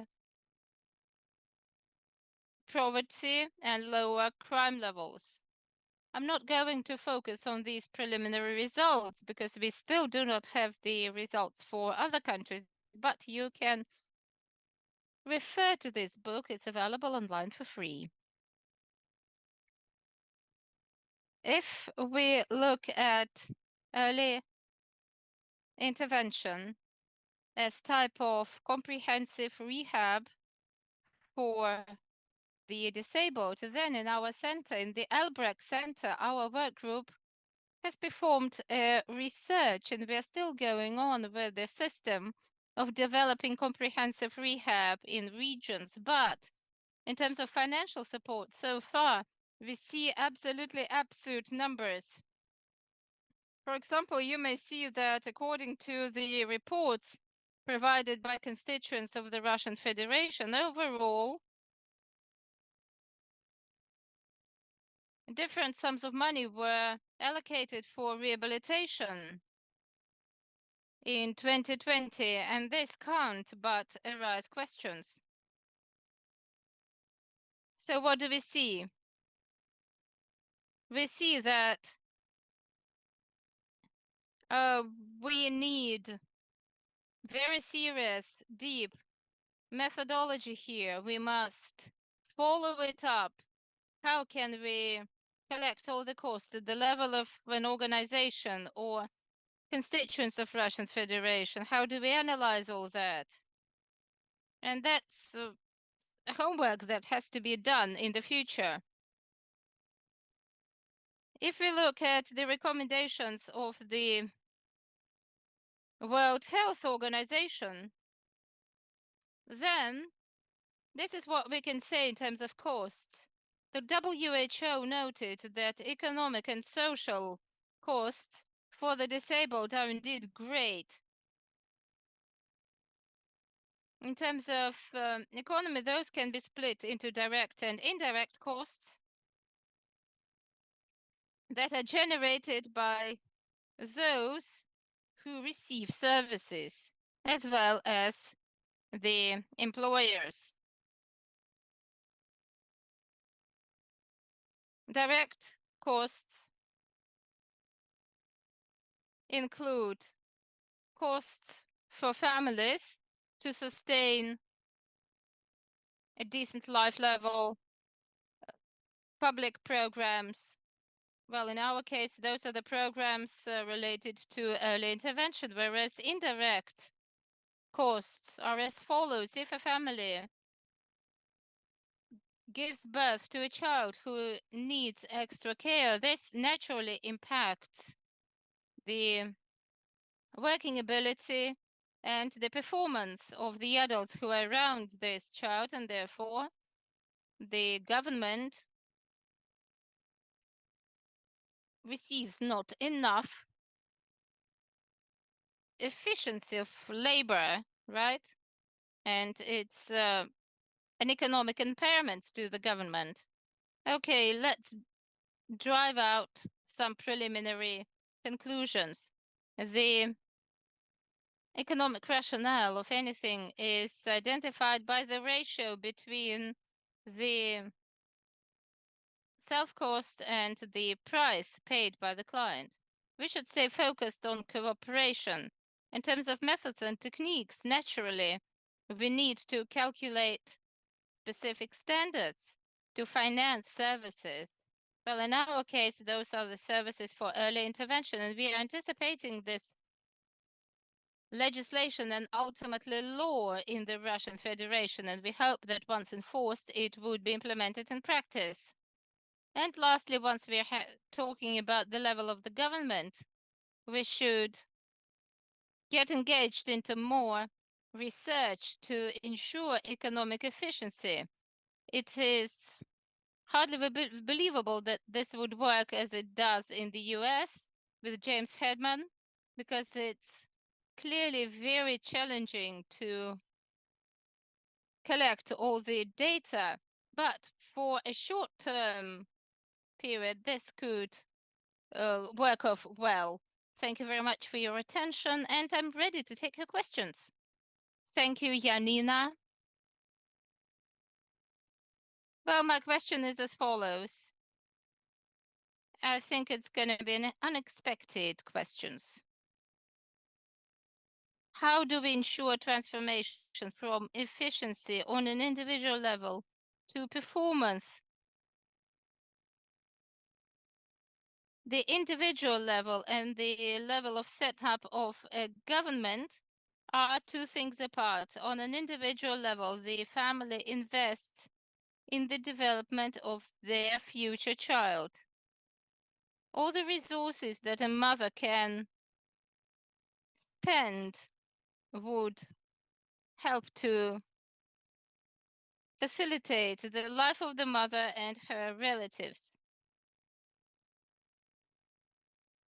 The sources of finance could be different. Those are allowances, own assets, and donations, and so on and so forth, many others. Everything that can be attracted in. How do we avoid the fact that economic efficiency assessment harms the activities for the well-being of families? Well, definitely this depends on the level of development in the government and the situation in a particular society or town or a dwelling or habitation. In terms of an organization, we should analyze costs very meticulously in order to bring those down by as much as possible. This is going to facilitate daily operations of a particular organization, and it is also going to support early aid workers. So what do we have? We have a specific payroll for the workers, and that's it. As an economist, I should also say that you should include economic justification, and economists can facilitate you in writing and to ensure that the financial support is not reduced Well, I can see a few questions. I can't see, rather, any questions in the chat. Are there any questions else? We have one question about the financial support for a cross-disciplinary expert. That's a very good question as well. Probably other speakers can take this question as well, but considering that that's my question, I would like to take it. The thing is that the constituents of the Russian Federation are engaged into various programs on disabled rehabilitation. And one of such standard program is how to teach experts in early intervention aid. Okay, I see we do not have any more questions that are about economics. Well, colleagues, if we do come up with more questions, please do email those to us. It is clear that normally our mindset is such that when we start discussing issues related to money, everyone is getting shy and modest. We believe that we should invest into early intervention, starting from humanitarian issues. Well, Alexander, you wanted to say something, right? Well, I just wanted to ask. Probably I just misheard, but just a second.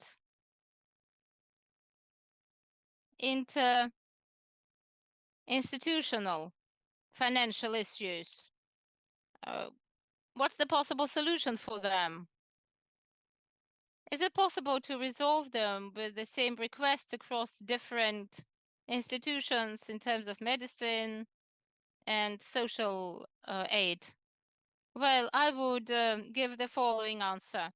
Well, still we do have some distinction across various agencies, but if you go back to the program that are being developed by the constituents of the Russian Federation that regard rehabilitation, there we may expect that an organization is going to be financed not only in social security venue, but also within a particular set of actions.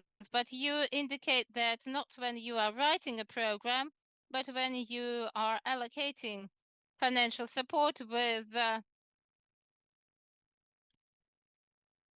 institutions of highest level. Yes, this is indeed the case. This is the financial support for the program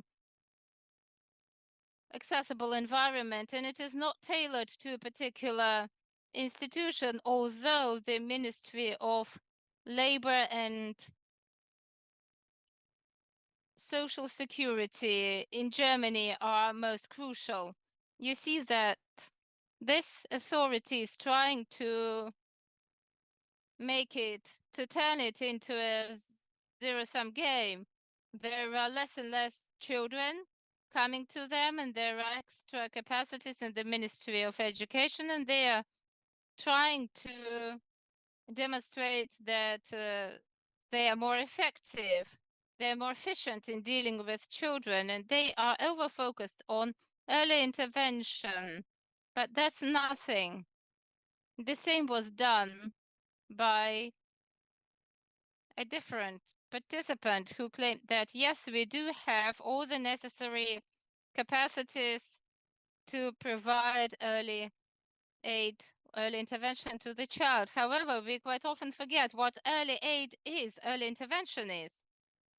How can we bring all these two things apart together at a new level?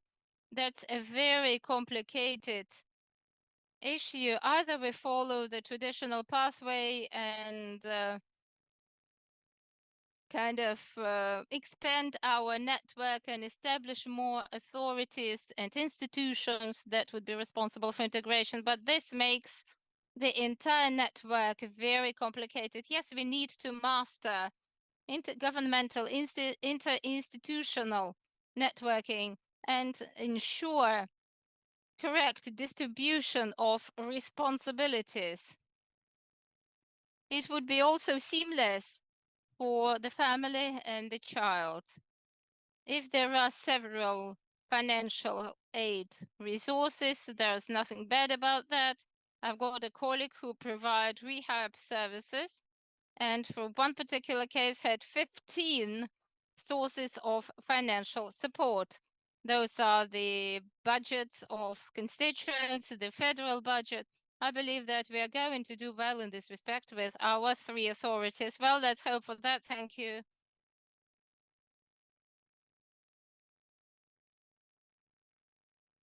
Okay. Let me read out what do we have. Early intervention implies that it is performed by experts. Many institutions accept children as of year 3. What do we do with kids of early age? Who's this question to? Okay, I see. That's a rhetoric question. Well, this is what I would say. This is the responsibility of the methodology center. If there is nothing and you need to produce a report, probably Victoria, if she's with us and she hears us, probably Victoria could take this question. I don't know. Victoria, do you hear us? Well, yes, indeed. We can go back to this question a little bit later. One more question. Today we do not have the early intervention position according to Russian classifiers. What do we do about that? Alexander, I think you can tell us something. Well, I can tell you nothing. Nothing is being done about that. Just because, as far as I can see, early intervention in the country are concealed as officially recognized services, either healthcare, either social protection services. But I really at a loss, how can we do that? Or this is education. And then either of these 3 would conceal early intervention services that are formally just adjusted to particular state services that receive public funding.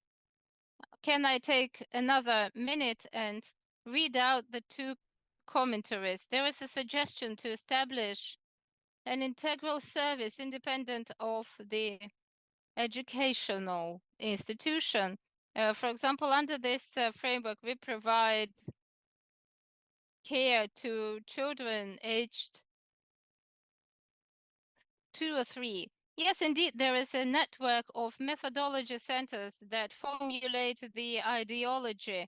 There is another structure that is being supported by constituents of the Russian Federation, and it is the constituents with its normative acts and regulations that stipulates what is going to be included in the concept of early intervention. And on top of that, every department is responsible for particular activities, but we can have a discussion as long as possible. We've got the next speaker here, Thomas Dixon. Thomas, do you hear us? So I will show you. The emblem of the yellow one in the left corner, this is my football club, Borussia Dortmund, I like very much. And this on the right-hand side, I am a member of the NGO Archimate that is helping children almost all over the world, but mainly in Eritrea. So this is why I have this sign there. So this is next one. Just let's see.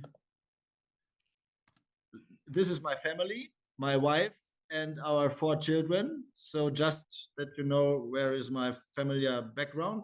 This is the town where I live, is in Münster, in Germany. Very nice old townhouses, very expensive. So don't buy there, go to cheaper areas.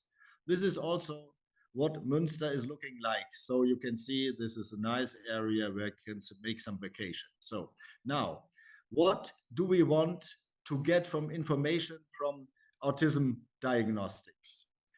As we all know, the autistic triad consists of social behavior problems, vocalization, speech problems, gesture and nonverbal language problems, and play, interest, creativity. So we have some stereotypical symptoms, not always, but mostly.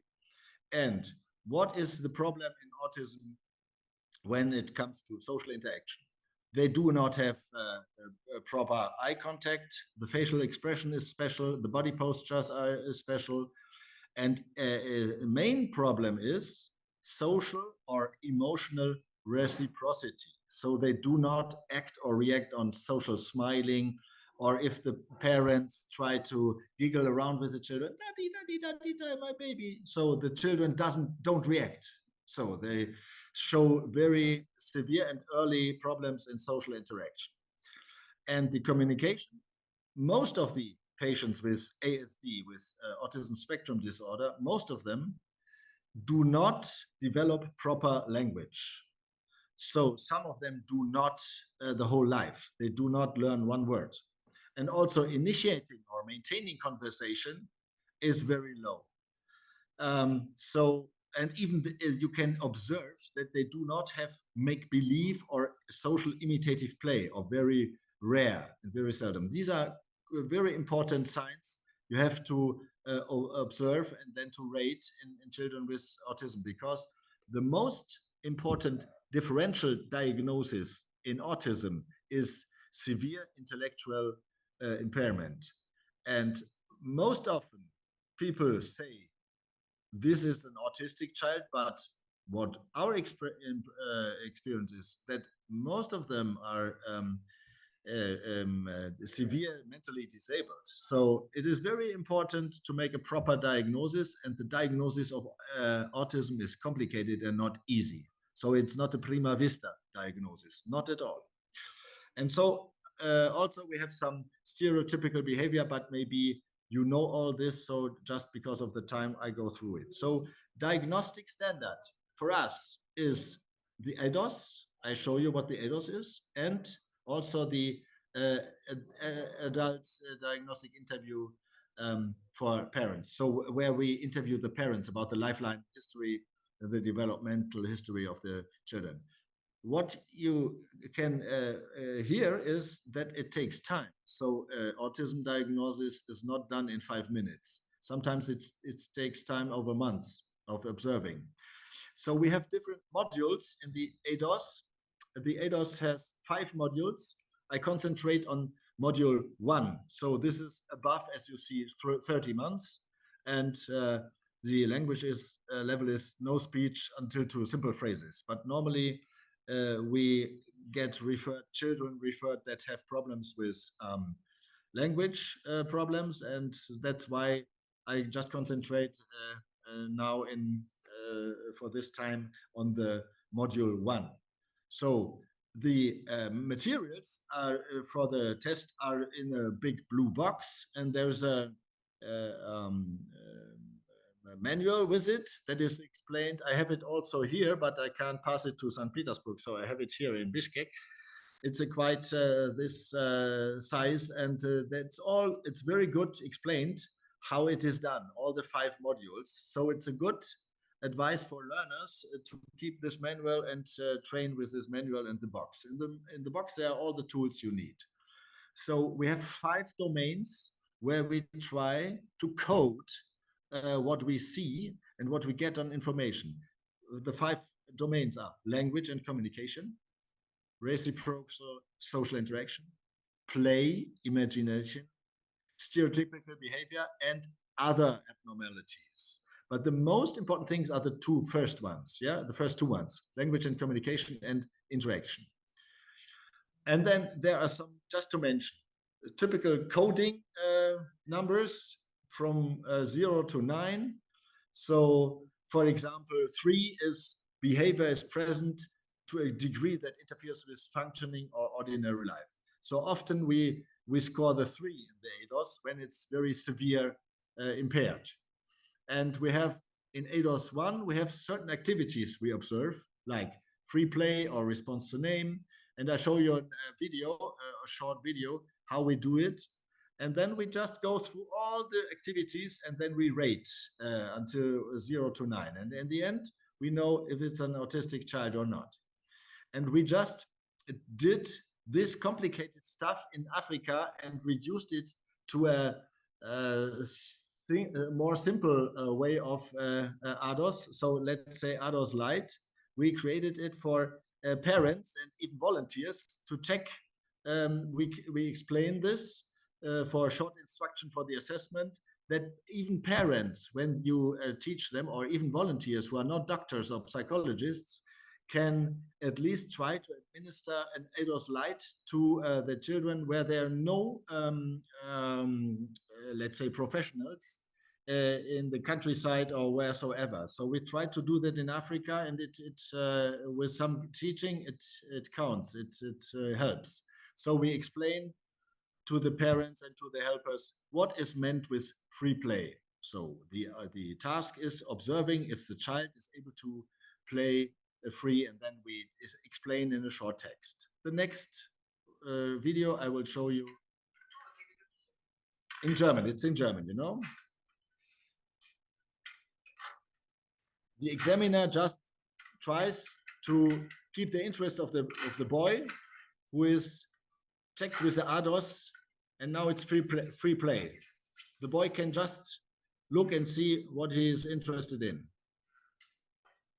Let's watch for 1 or 2 minutes. Check. What is this?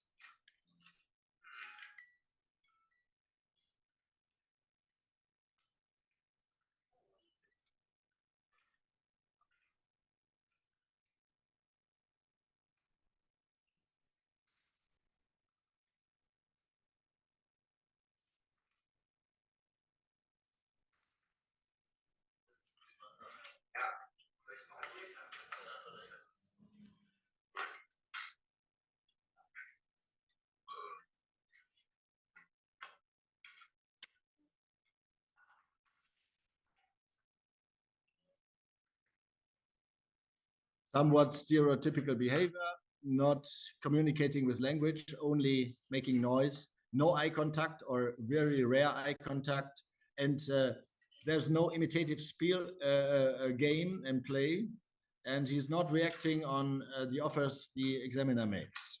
So we could go through such a video even longer, but there's no time for today. But this is a task, free play, just offer some of the things that are in the blue box and observe what the child is doing with it and how the child is reacting on the offers of the examiner.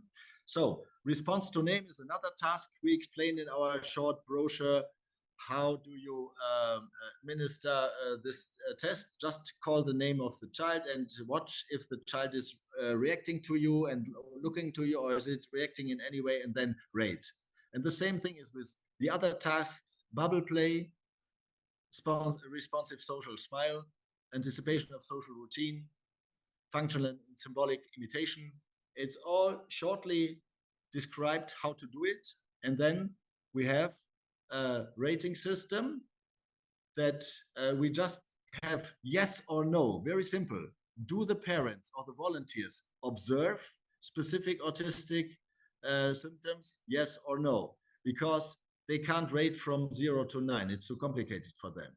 And if they say yes or no, then afterwards we discuss and describe what we see. And finally, we made a diagnosis, or even, let's say, we have the idea that there could be some autistic problems. And in the end, we do have a short summary for the parents and the volunteers, where we have all the critical symptoms written down. And just to have a short overview, what are typical symptoms in autism? Because autism is not going alone. Often we have autism with other problems like anxiety disorder, depressive disorder, or ADHD or other disorders. And it's very important that we all know to determine and examine the right diagnostic symptoms. Otherwise, we are misled and we name a child autistic that is quite severe mentally retarded because of other reasons. Why is this important? Because when you don't have the right diagnosis, then you make the wrong treatment. And treatment is coming after diagnosis. And that's why I always suggest, if somebody wants to make very good autism diagnosis, take the ADOS as a very powerful instrument, but you have to learn it. If you don't learn it, you are misled. You have to, this is an experience-driven diagnostic tool. It's very strong, but it has to be learned quite properly, and not only in one day or reading a book and then you can administer the ADOS. No, it's just to show you this is a powerful tool, but you have to learn it in courses or in supervision groups. And I always advise, even back home or even in Africa, that we try to build groups, training groups, because 5 or 6 or 7 people see even more. They watch one video, have the rating list from the others, and they rate together, and then they discuss where they differ from each other. So this is how you learn to administer the others. So due to the time, I hope that I could at least give you a very short, very short summary of what a powerful instrument the ADOS, the Autism Diagnostic and Observation Schedule, be. And I think it's a good gold standard for everybody who wants to diagnose autism in a proper way as a professional. But you have to train and to intervise and supervise every time. And by the way, it's not so cheap. If you want to buy it right now in Germany, if you want to buy this test, it's about 3,500 euros. So for one example, that's quite a bit of money. So if you decide to buy it, maybe it's cheaper in your country, I don't know. But if you decide to buy it, then use it. Otherwise, it's a waste of money.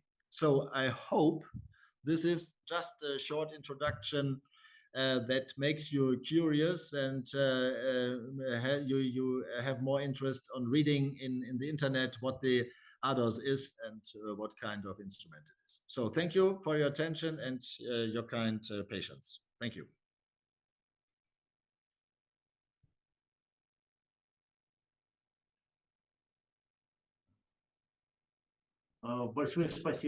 Thank you very much, Thomas.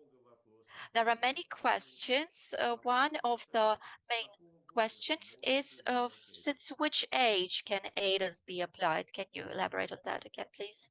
Yeah, thank you. So thank you that I had some technical problems. Thank you. But now I hope I can understand and answer the questions. So the first module is from the age of 1, but it's very difficult, 1.5. It's very difficult to diagnose autism under 2 years. But it is important because the earlier you detect it, the earlier you can intervene.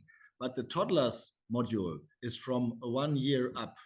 And the second one is from the age of, let's say, 2 years. So the module 1, what I just told you, yeah, from age of 2, and then you have the other modules up to the adult age.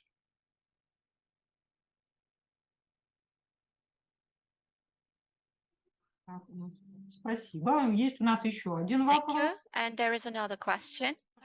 Who has the right to diagnose autism? Which sort of education level does the examiner have?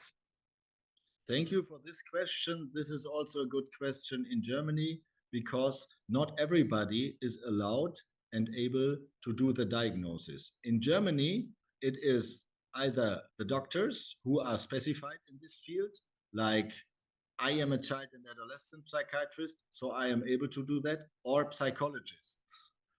Other professions, only exceptional if they have very long experience in the ADOS, and they have to make a certificate, of course, to prove that they are able to do that. So normally it's institutions like private practices like mine who are able to do that, or institutions like pediatric centers.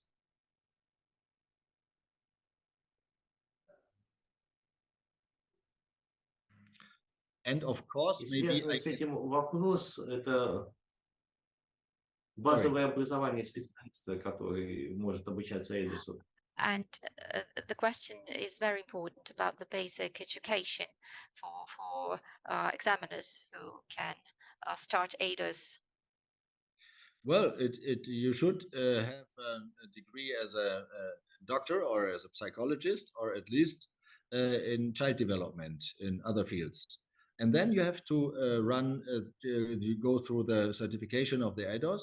But we do not accept like other people who are just parents or volunteers who are just wanted to learn it, because you need a professional background to do it, because it's complicated stuff.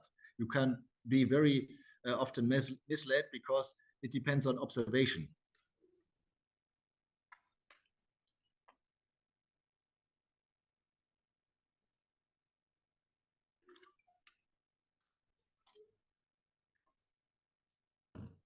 Как долго проходит обучение обычно? How long does such training usually take? Oh yeah, good question. So you can start with 2 weekends to learn how to at least the material, and then the technical things. How to, you should take 3/4 or of an hour or an hour. But as you know, the children do not behave. One child does not behave the same, and autistic children often do not do what you want. But if you want to see some autistic symptoms, you have to be a little bit creative to get out the information you want. And if you just stay to the manual, you won't succeed.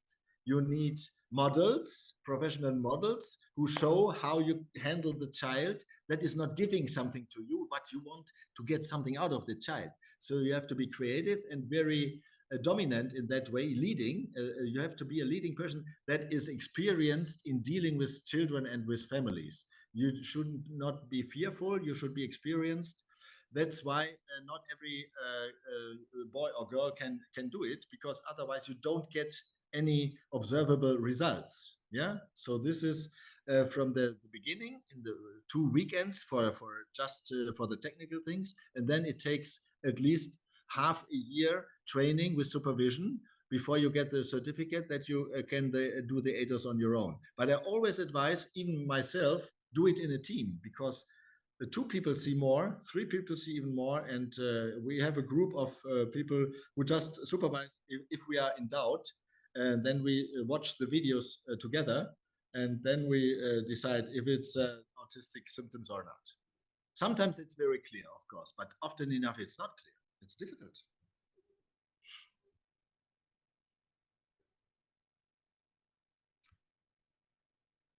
But it's very helpful. Спасибо. Еще один вопрос. Thank you, Thomas. Another Okay. question. You've shown pictures. Can you please tell us about the signs that relate to these pictures, the symptoms? I think this applies to the last slide, Oh, the last the slide is last one. you know, Possible it's signs and symptoms.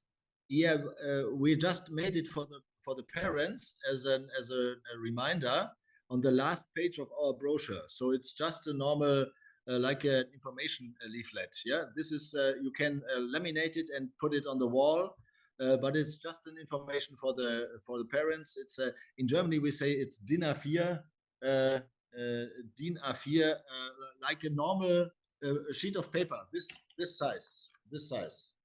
The whole picture was on this size, just for information for the parents. Yeah, so it's only a summary for the parents. But can you give just voice the symptoms, say them, read them probably? Okay. Презентацию, как раз чтобы мы ее могли Well, Can you show the presentation and probably send this presentation so that we can give I it sent out to I sent the the presentation. I participants? sent the presentation already, but I will show you again. Спасибо. So I sent the presentation to the organizer, and they can give it to you. You see, and this is the summary, what we give the parents just as a reminder. And also sometimes it's a reminder for the professionals who learn it not to leave one of the symptoms out, you know. That's why we just did it in this one picture. But I sent the whole slides to the organizer. So just ask him. Is no problem to get it from them.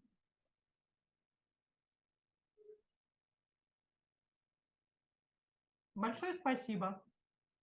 Thank you very much, Thomas. Thank Yes, you. spasiba to you. Have a nice day. Thank you, Thomas. Bye bye. Thanks. Thanks so far. Good luck. Good, Thank you. good organized. Thank you very much. Bye bye. Greetings to St. Petersburg. Вот. Ну и мы переходим And right now we are further going with our agenda, with our program, and the next speech, the next presentation deals with the organization of habilitation of children with autism at the regional level in the Russian Federation. Last year or the year before that, we have spoken about the methodology. И, соответственно, организация регуляционной работы. И здесь возникает очень много вопросов, которые связаны с тем, вот So our key methodology is to assess the condition of children and to develop some recommendations. May I remind you that this is a very complicated area. Autism or autistic spectrum disorders expand and cover a variety of conditions, and we have in the ICD-10 specific formulas for that, whereas in ICD-11 we have a slightly different classification, considering that in the near future we are going to implement ICD-11. Now we have to be very careful as to what belongs to autistic spectrum disorders. We were able to see that on the slides by the previous speaker, as well as the American classification of psychic health.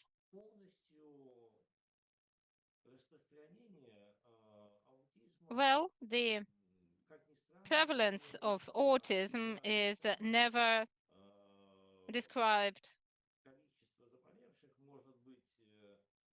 accurately because the number of individuals with this disorder could vary from 0.3 per 1,000 to 400 per 1,000 in the population.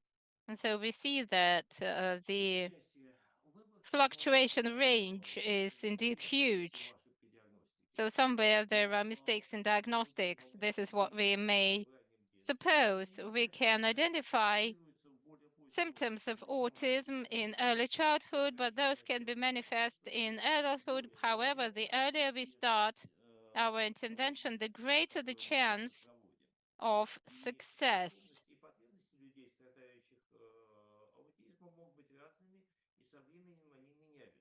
And the demands of people with autism can be very different. Some of them are very well adopted to life. I would like to refer to a very unusual lawyer who demonstrates some issues of a very well adopted autistic individual.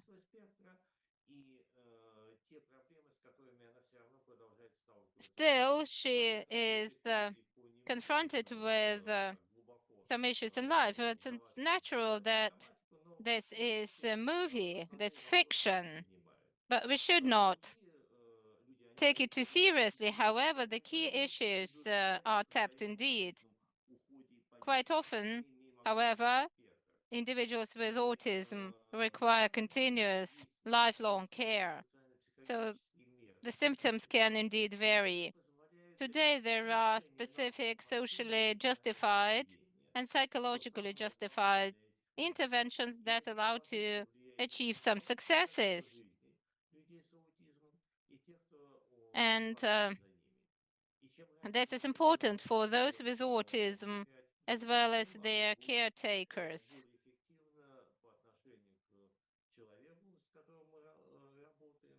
The earlier the intervention,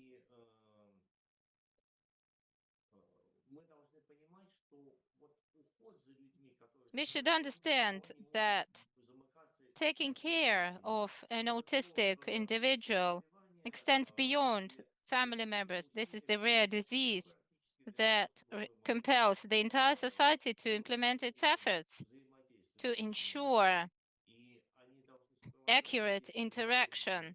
And we should take care of these children both at the regional level and establish a specific physical and social environment to ensure that communication is more available to them.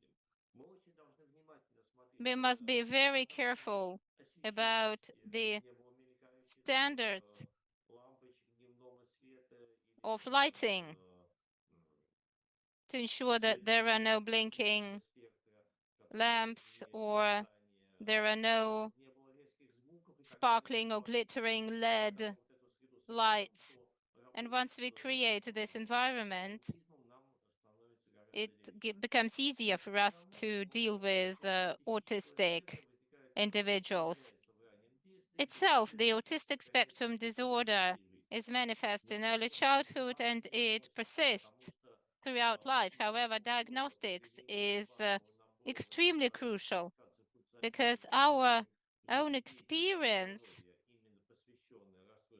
demonstrates that there is a lot of over-diagnostics and over-treatment when local psychiatrists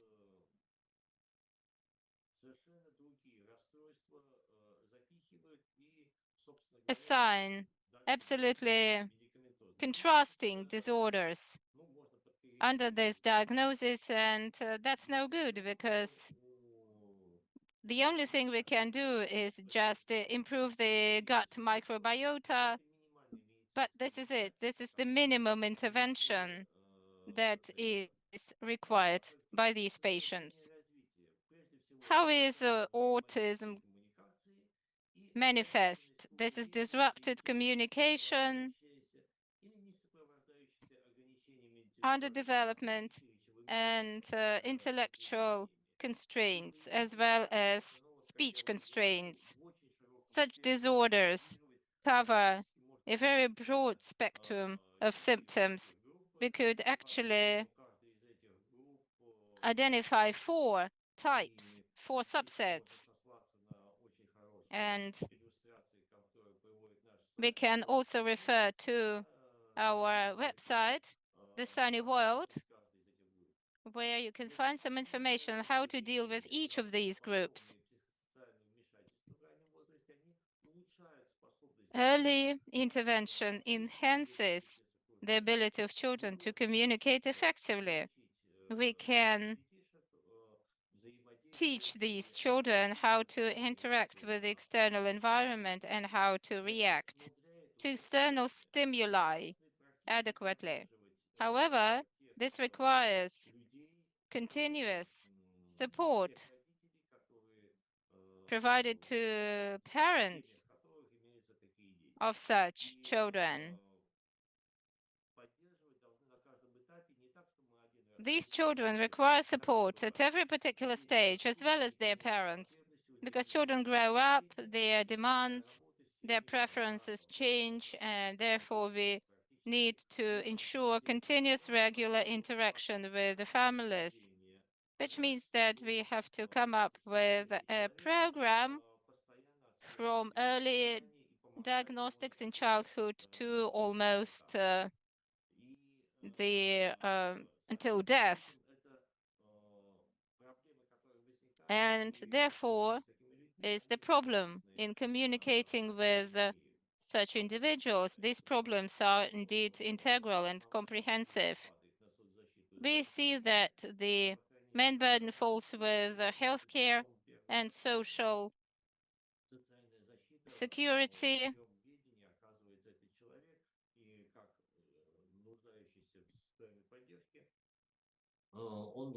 As for social security, both they also must guide these individuals. So earliest possible detection, or on the contrary, rejecting the diagnosis and providing adequate volume of help, which is necessary. Early intervention can help a lot indeed. Tomorrow we are going to talk about information technology in our practice, and we are going to touch on that, and you're going to see how conflicting hypotheses can arise and how can we resolve these conflicts using cutting-edge conflicts. Well, it's clear that the employment service must understand how specific these individuals are, how to interact with them, what kind of jobs to provide, depending on the severity of disorder in a particular case. Transportation, earlier or later, these individuals start to use specific transport, and normally they follow one and the same route, and we should understand that external sounds and other events can impact their psychology.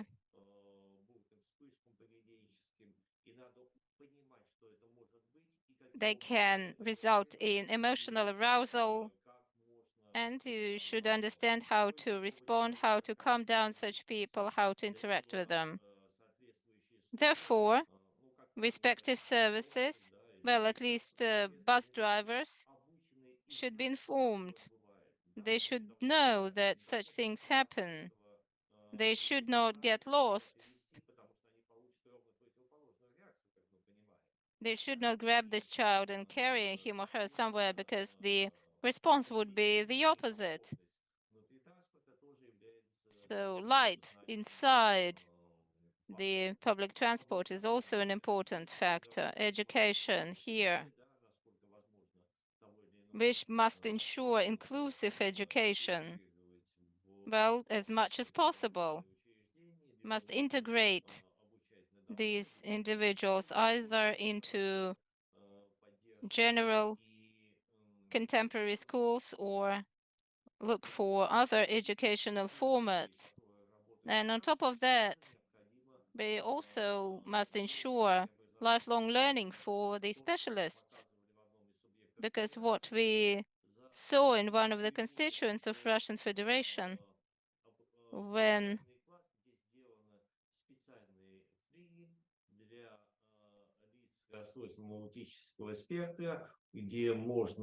we saw a specific school with classes for children, with autistic children, and the first thing that I could see was a very loud, shrieking voice of the teacher. And it's difficult to perceive this voice, even for healthy people. Inadequate lighting in class.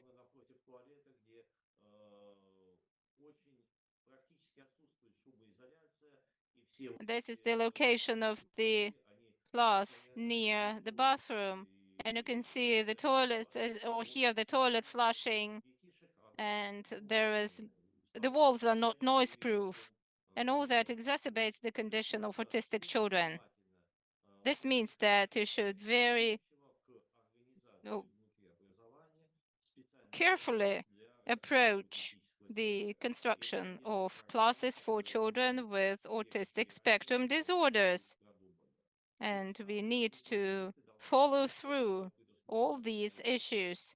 And the same thing stands for construction. We must understand what kind of light or noise stimuli cause arousal in autistic individuals. So have to be very caring about that.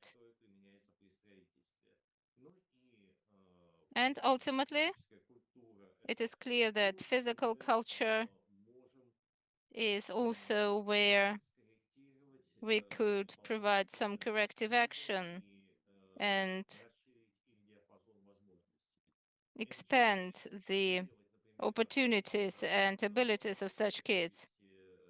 EMERCOM, what should they do if an EMERCOM officer is trying to help an autistic individual, whereas the individual is trying to escape the officer because they cannot be just taken right away outdoors, and EMERCOM officers should be taught what to do. Well, information, communication, I can just talk for very long about that, but I just wanted to mention the most critical things. In this respect, we also developed 2 guidelines in 2022. We also presented one of them in our presentation, and you can see this presentation on the website of our center. It dates back 2022. And these guidelines also include diagnostic methods and intervention methods, as well as what methods are necessary, what to implement, so on and so forth. But I'm not going to talk about what other speakers should say. You can appreciate it on our website. Well, as a result, we came up with 2 guidelines because it is not enough to stipulate how to interact with such individuals on an individual level from the minimally early age, from, let's say, 12 months, 18 months, until the end of life. We should also consider how to implement these programs across the constituents of Russian Federation, and to this end, we should develop a few stages. Those are interdepartmental cooperation between constituents. We know that social organizations very often claim that, well, we've got lots of children with autistic spectrum disorders, but when doctors look at statistics, we see that those can be just enumerated by the fingers of your hand. And without this preliminary assessment of the situation, when we, on the one hand, understand the demands of what we are doing, but, well, this is true for autism as well as other nosologies. And on top of that, we can also understand what kind of resources we need and whether we have the resources that are required, what can be developed and what is superfluous. And respectively, we move on, we set up a program inside the constituent of the Russian Federation. The key provisions are in the guidelines, where you can read about the focus of these programs and its objectives, how we set up individual programs for autistic individuals, and what do we do to ensure successful individual learning. We provide the description of this program and in all the details, and you can never say that Well, we have set up that particular job at the level of a particular constituents, and it looks like there are services that provide early intervention and take care of these patients. They are coordinators, rehab services, or whatever you call them. And the coordinator ensures that the 2 or 3 patients who require these services are taken care of. However, on top of that, we need continuous monitoring. So we have a guideline for 3 to 4 years, and then we should do some monitoring 3 or 4 years after to ensure that the situation remains unchanged. Or probably the diagnostic methods have changed and we need to introduce some innovative methods. So we should be always monitoring the situation. And overall, our ultimate goal is to deliver on individual programs that should improve the condition of these children. This is what I wanted to deliver today. Thank you very much for attention. And if there are any questions, I'm ready to take them. Вопросы есть. Yes, there are Первый questions, вопрос, definitely. остался, видимо, заданный предыдущему докладчику. There is one question that was to Thomas Dixon, but I think we can address this question to you. Who can formulate the diagnosis autism? It is only a medical specialist who can formulate this diagnosis. However, once we transform the methods and the scores that we have,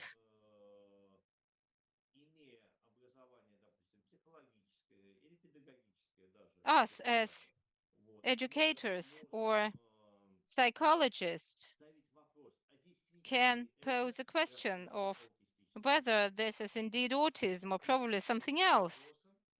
And this is the question that a patient has to be referred with back to the hospital to prove this diagnosis. Our group used to have a psychiatrist who, as a result of deep diagnostics, was able to reject almost half of all the autistic diagnoses formulated. Well, to follow up your answer, I put a reference in our chat, and I remember there was a seminar and there was a presentation by Mr. Malkov on using international classification of functional and health constraints. And there are all the materials of the previous seminar, school. And you can have a look at these materials. Another question: what department shall be responsible for monitoring, ideally? Well, it is family. It is first and foremost the family that must take note of the disorders that a child might demonstrate. However, Larissa justly says that family members need education because sometimes they are unaware of what to look for. Therefore, we need specific education both in healthcare, because this is guidance, prenatal or pre-birth preparation. So far, in Russia, this is performed by healthcare specialists, and therefore it is healthcare specialists who shall be very attentive and caring about the behavior of children, and not only the status of their larynx and pharynx and the number of inoculation shots and vaccines done. On top of that, when children come to the family members shall also take care of their behavior. And on top of that, educational institutions should also be aware of such disorders. And educators should know the key manifestations of such disorders. And in case of any suspicion, they should address the reference centers that would either reject this diagnosis or just confirm it. But again, at the level of the constituents of the Russian Federation, we need a comprehensive rehab system, as well as interdepartmental interaction. Another question. Shall experts train future mothers of autistic children on how to treat these children properly?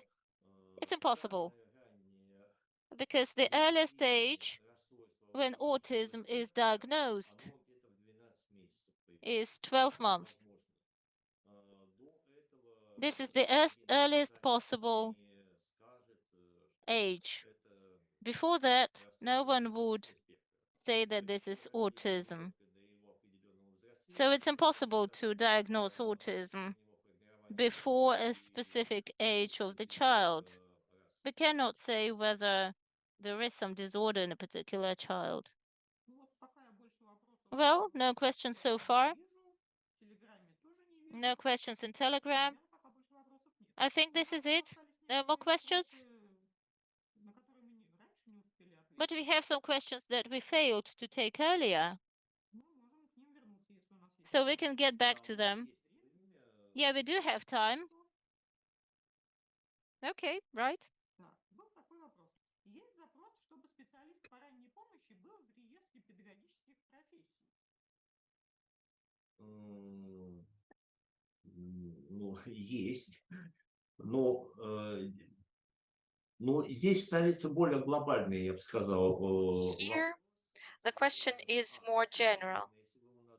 Victoria Valerievna, if you are with us, if you can join. Victoria Valerievna, the question is to you. There should be early intervention specialists who should be trained separately. Larisa Vitalyevna has spoken about this training, this education. This should be not just about skill upgrading courses. This is just my private personal opinion. Earlier, there was another question about early intervention services that are governed by legislation and are focused on children with disabilities and health group of no less than 3. But what about other children who really need early intervention too? This is a mistake in the question. You obviously don't understand what early intervention is. Our children are all with activity and participation disorders, activity and involvement disorders, and there is no limit for them to qualify. If their health condition is no less than 3, grade 3, then they can come and will be accepted, or such children can be forwarded by other departments like social care institutions and others. There is no filter that would screen those who are accepted and not. Even if this is not about the early intervention case, professionals will still look at the difficulties a specific family has and tell them what they should do in a specific case. For example, if parents want too much from the child and the child is still not supposed to do something at this particular age, for example, speak English fluently. Then professionals talk to parents and explain to them that the child will do this later at school. So any questions will be handled by a competent professional. In any case, there is another question, rather sort of a remark, that encourages all services to be united into a unified organization to render early intervention. Early intervention.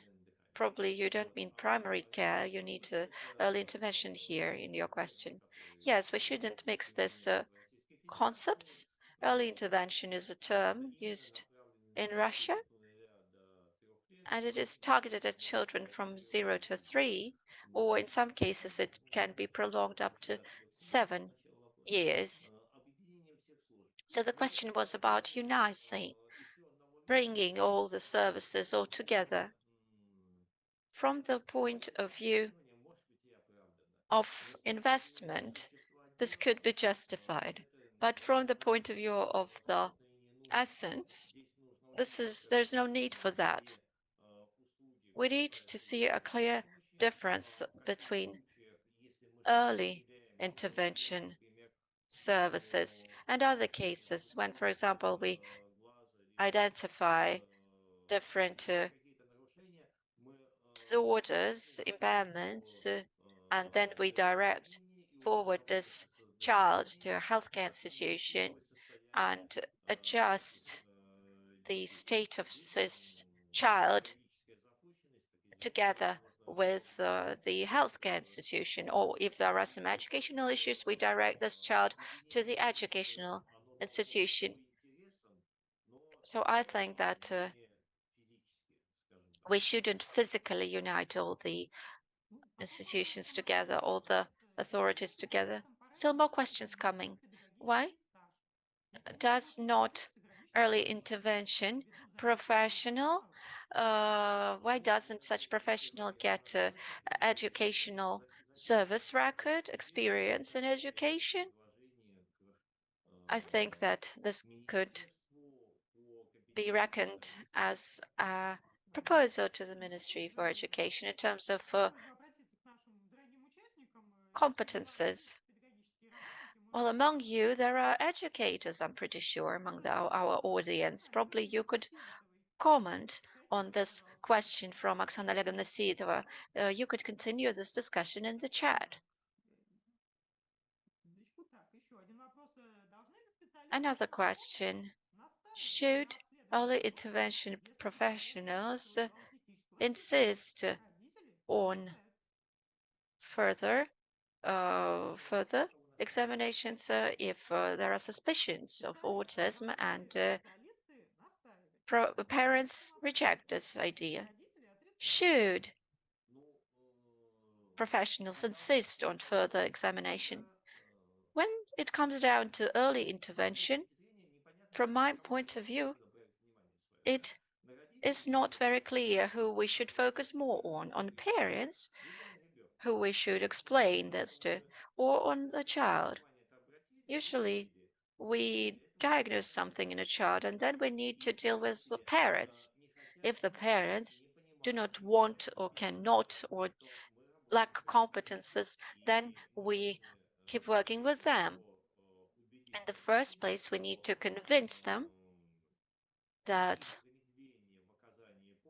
if they delay intervention, if they delay assistance, this will actually end in later, more serious problems. Addition to a question about monitoring, please clarify who monitors the situation in terms of different departments. Let me remember what is said in the draft law. It says that there is a specialist who coordinates comprehensive rehabilitation in different regions in the country. This is supposed to be part of social care institutions, and this professional should have access to information about specific individuals and their indications and counter-indications. There are different layers when we talk about rehabilitation. There are cases when people have disabilities. In this case, a specific panel will find out if there is a need for rehabilitation, and further on, respective department identifies which kind of support to provide to this particular disabled person. I think that it is at this point that we should have a common single database. Information technologies play a vital role. Before we have come up with this single database, it is physically impossible to coordinate our efforts. I hope that the provision, or rather, the situation when the program is split into different parts, different sporadic elements, and then broken down, I think that this will change, and in the regions that have undertaken to create unified databases on rehabilitation, this interdepartmental interaction is much more simple and much more reliable. Regrettably, in general, we can only see sort of agreements between different departments, different authorities and organizations. For example, early intervention service has made a deal with the maternity clinic about how data about these problematic children will be forwarded, and this includes data about mothers of these children. This is a sort of interdepartmental interaction, which is still regrettably not long term. It is rather short term and very fragile. It has to be brought into legislation and organized in a different sort of way. There is a response to the question about educational experience, which doesn't grow in the case of work with autism. There is an answer that educational record is not increased because there is no licensed program, and we work in social sphere, in social services sector, and not in the educational sector. The question is actually very good, and we need to deal with it with the Ministry of Education. And there is something um, to add to this answer. There are educational programs about the license. It is possible to make this come true, that the educational experience is increased, because so far there has been a nonsense that people work with autism, but their educational experience does not count as an experience. How to educate parents who bring up autists, which should be things they should introduce into their daily routines. Here, it is important that early intervention specialists explain quite broadly what has to be done, when has to be done, and why this has to be done. Parents should be well aware of the reason behind the behavior they can observe in their child, and they should imagine how this behavior can be corrected and which steps they need to take. On the other hand, there are many materials, including in Russian, that describe typical cases, standard cases of non-severe patients, and how parents should interact with such children. And I think there is another question that can come up with, that can come as a good conclusion for our session. Who can affect all of this? There are two forces. First of all, federal legislation that can affect all the status quo, and we hope that it will show how it's in full swing, and in September we will probably see the law which will give legitimate basis for early intervention, and then this will be followed by bylaws at the level of different regions. On the other hand, the other force is the initiative from the regions and from the community, from parents, that actually quite seriously affect the current social protection agenda. If there is a need from the society, then most likely it will be catered for. As far as I remember, when the system for comprehensive rehabilitation in the Russian regions, according to the available environment program, was developed, the program is not accepted until it is endorsed by the community. So on the one hand, it is legislation that is the main force, and the other force is public. This discussion about educational experience is very lively. You can see in the chat how it continues. For example, Yulia Belikova replies that in social industry you can get an education license. And there is another question about the work experience for medical professionals.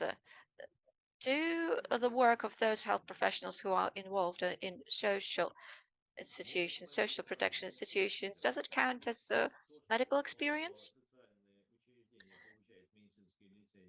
The fact that social care institutions get medical and educational licenses to pay respective salaries to their professionals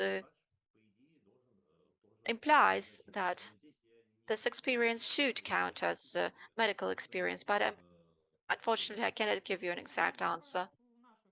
I think that our listeners have enough of competence, so if you give any more precise and particular details about this, please, you're welcome. And there is another wish for the next year. People would like to hear some practical recommendations about palliative work. Regrettably, among the patients, there is a 1-year-old infant. Colleagues, please leave your wishes for the next seminar, for the next workshop, and we will try to take this all into account and invite respective speakers who will tap into separate individual issues. And another comment, currently, perfect coordination, interdepartmental coordination is not existent at all. There is a need to develop algorithms and programs and introduce respective job positions, which would make the life of both the specialists and patients easier. What can we say here? First of all, the algorithms and programs that were needed were developed long time ago.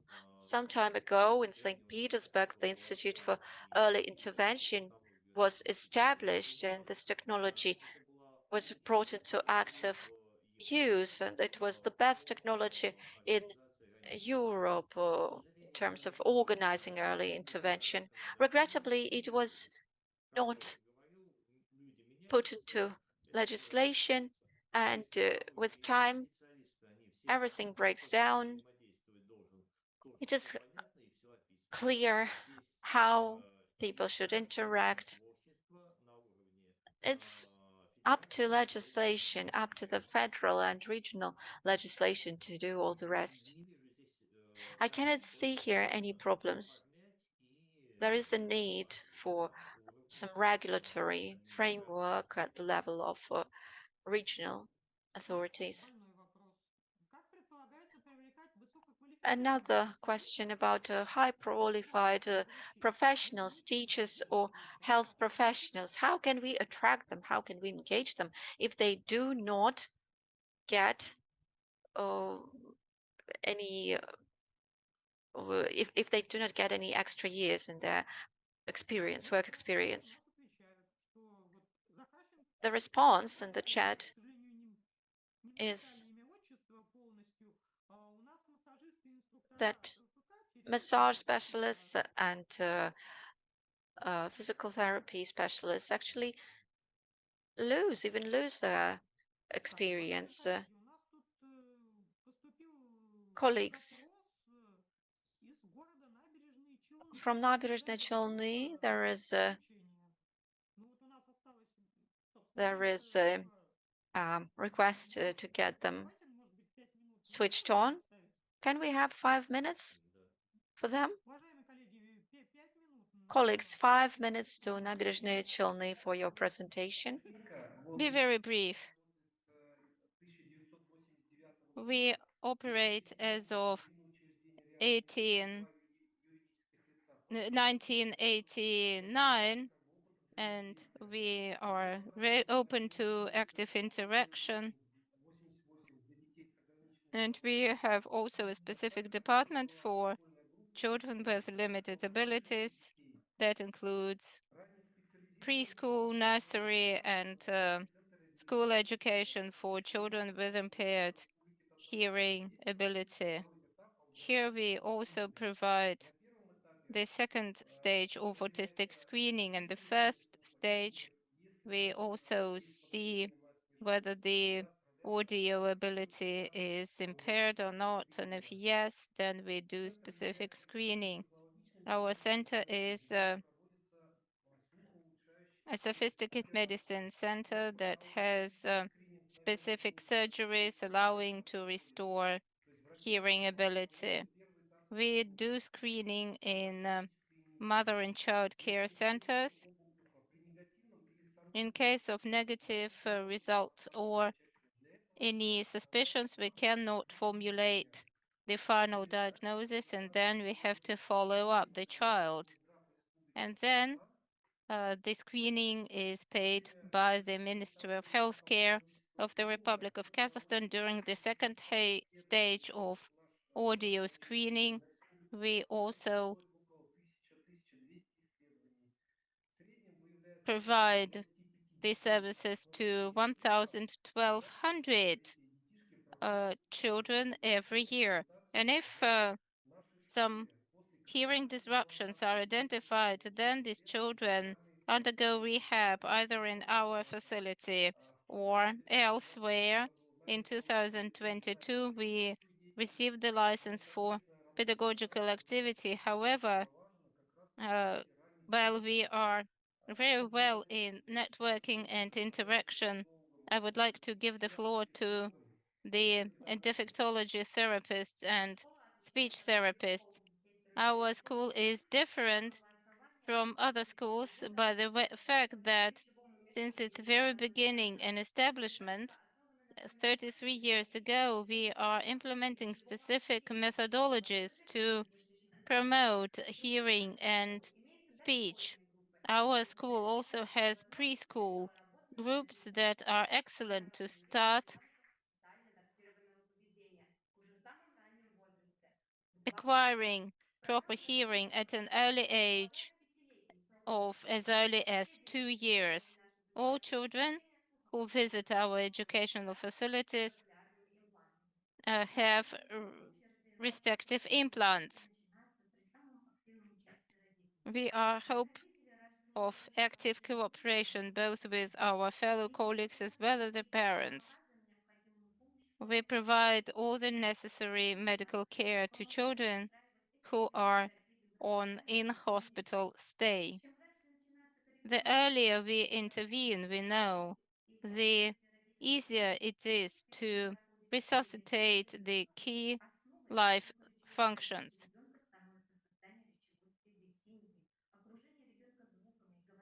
What's important for the audio development of a child is the appropriate atmosphere in the family and the ability of the child to hear various noises and to be presented with a variety of inputs. We were able to see significant progress in our children once we compared control group and the trial group. Therefore, our task as a key technique is to use joined pictures, and this allows us to ensure accurate hearing perception as well as accurate perception of written speech. This also promotes oral speech activities and facilitates largely the job of a speech therapist. Children with hearing disorders require comprehensive treatment and teaching of pronunciation to ensure successful development. We can also provide hearing prosthetics, and this expands the abilities of a child. We also continuously increase the distance at which children can perceive or hear, and children start to develop their own hearing memory. And thanks to these classes, children develop the acoustic skills that allow them to perceive normal human adult speech. Our therapy classes are also associated and accompanied by artistic classes, painting, music. We also facilitate interpersonal contacts and satisfy the demand for communication. On stage 4 of our education, we also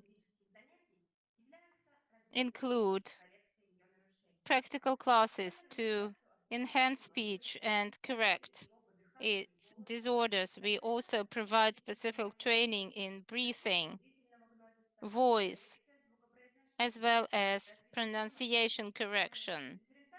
Children familiarize with phonemes and they train dialogues and they train intonation. We also ensure that they train dialogues and monologues, and this enhances the overall speech development. Jointly with the educator, psychologist, speech therapist, audiologist, audiologist, and PT coach, by the end of our schools, our graduates are very much close to the age norm of healthy children. Children start to say quite complicated words. They can freely communicate with children and adults, and they can say something about their life experience. The school education allows us to visit organizations of extra education. Colleagues, I'm sorry, but we have to stop you because we are limited in terms of time. We have run out of time.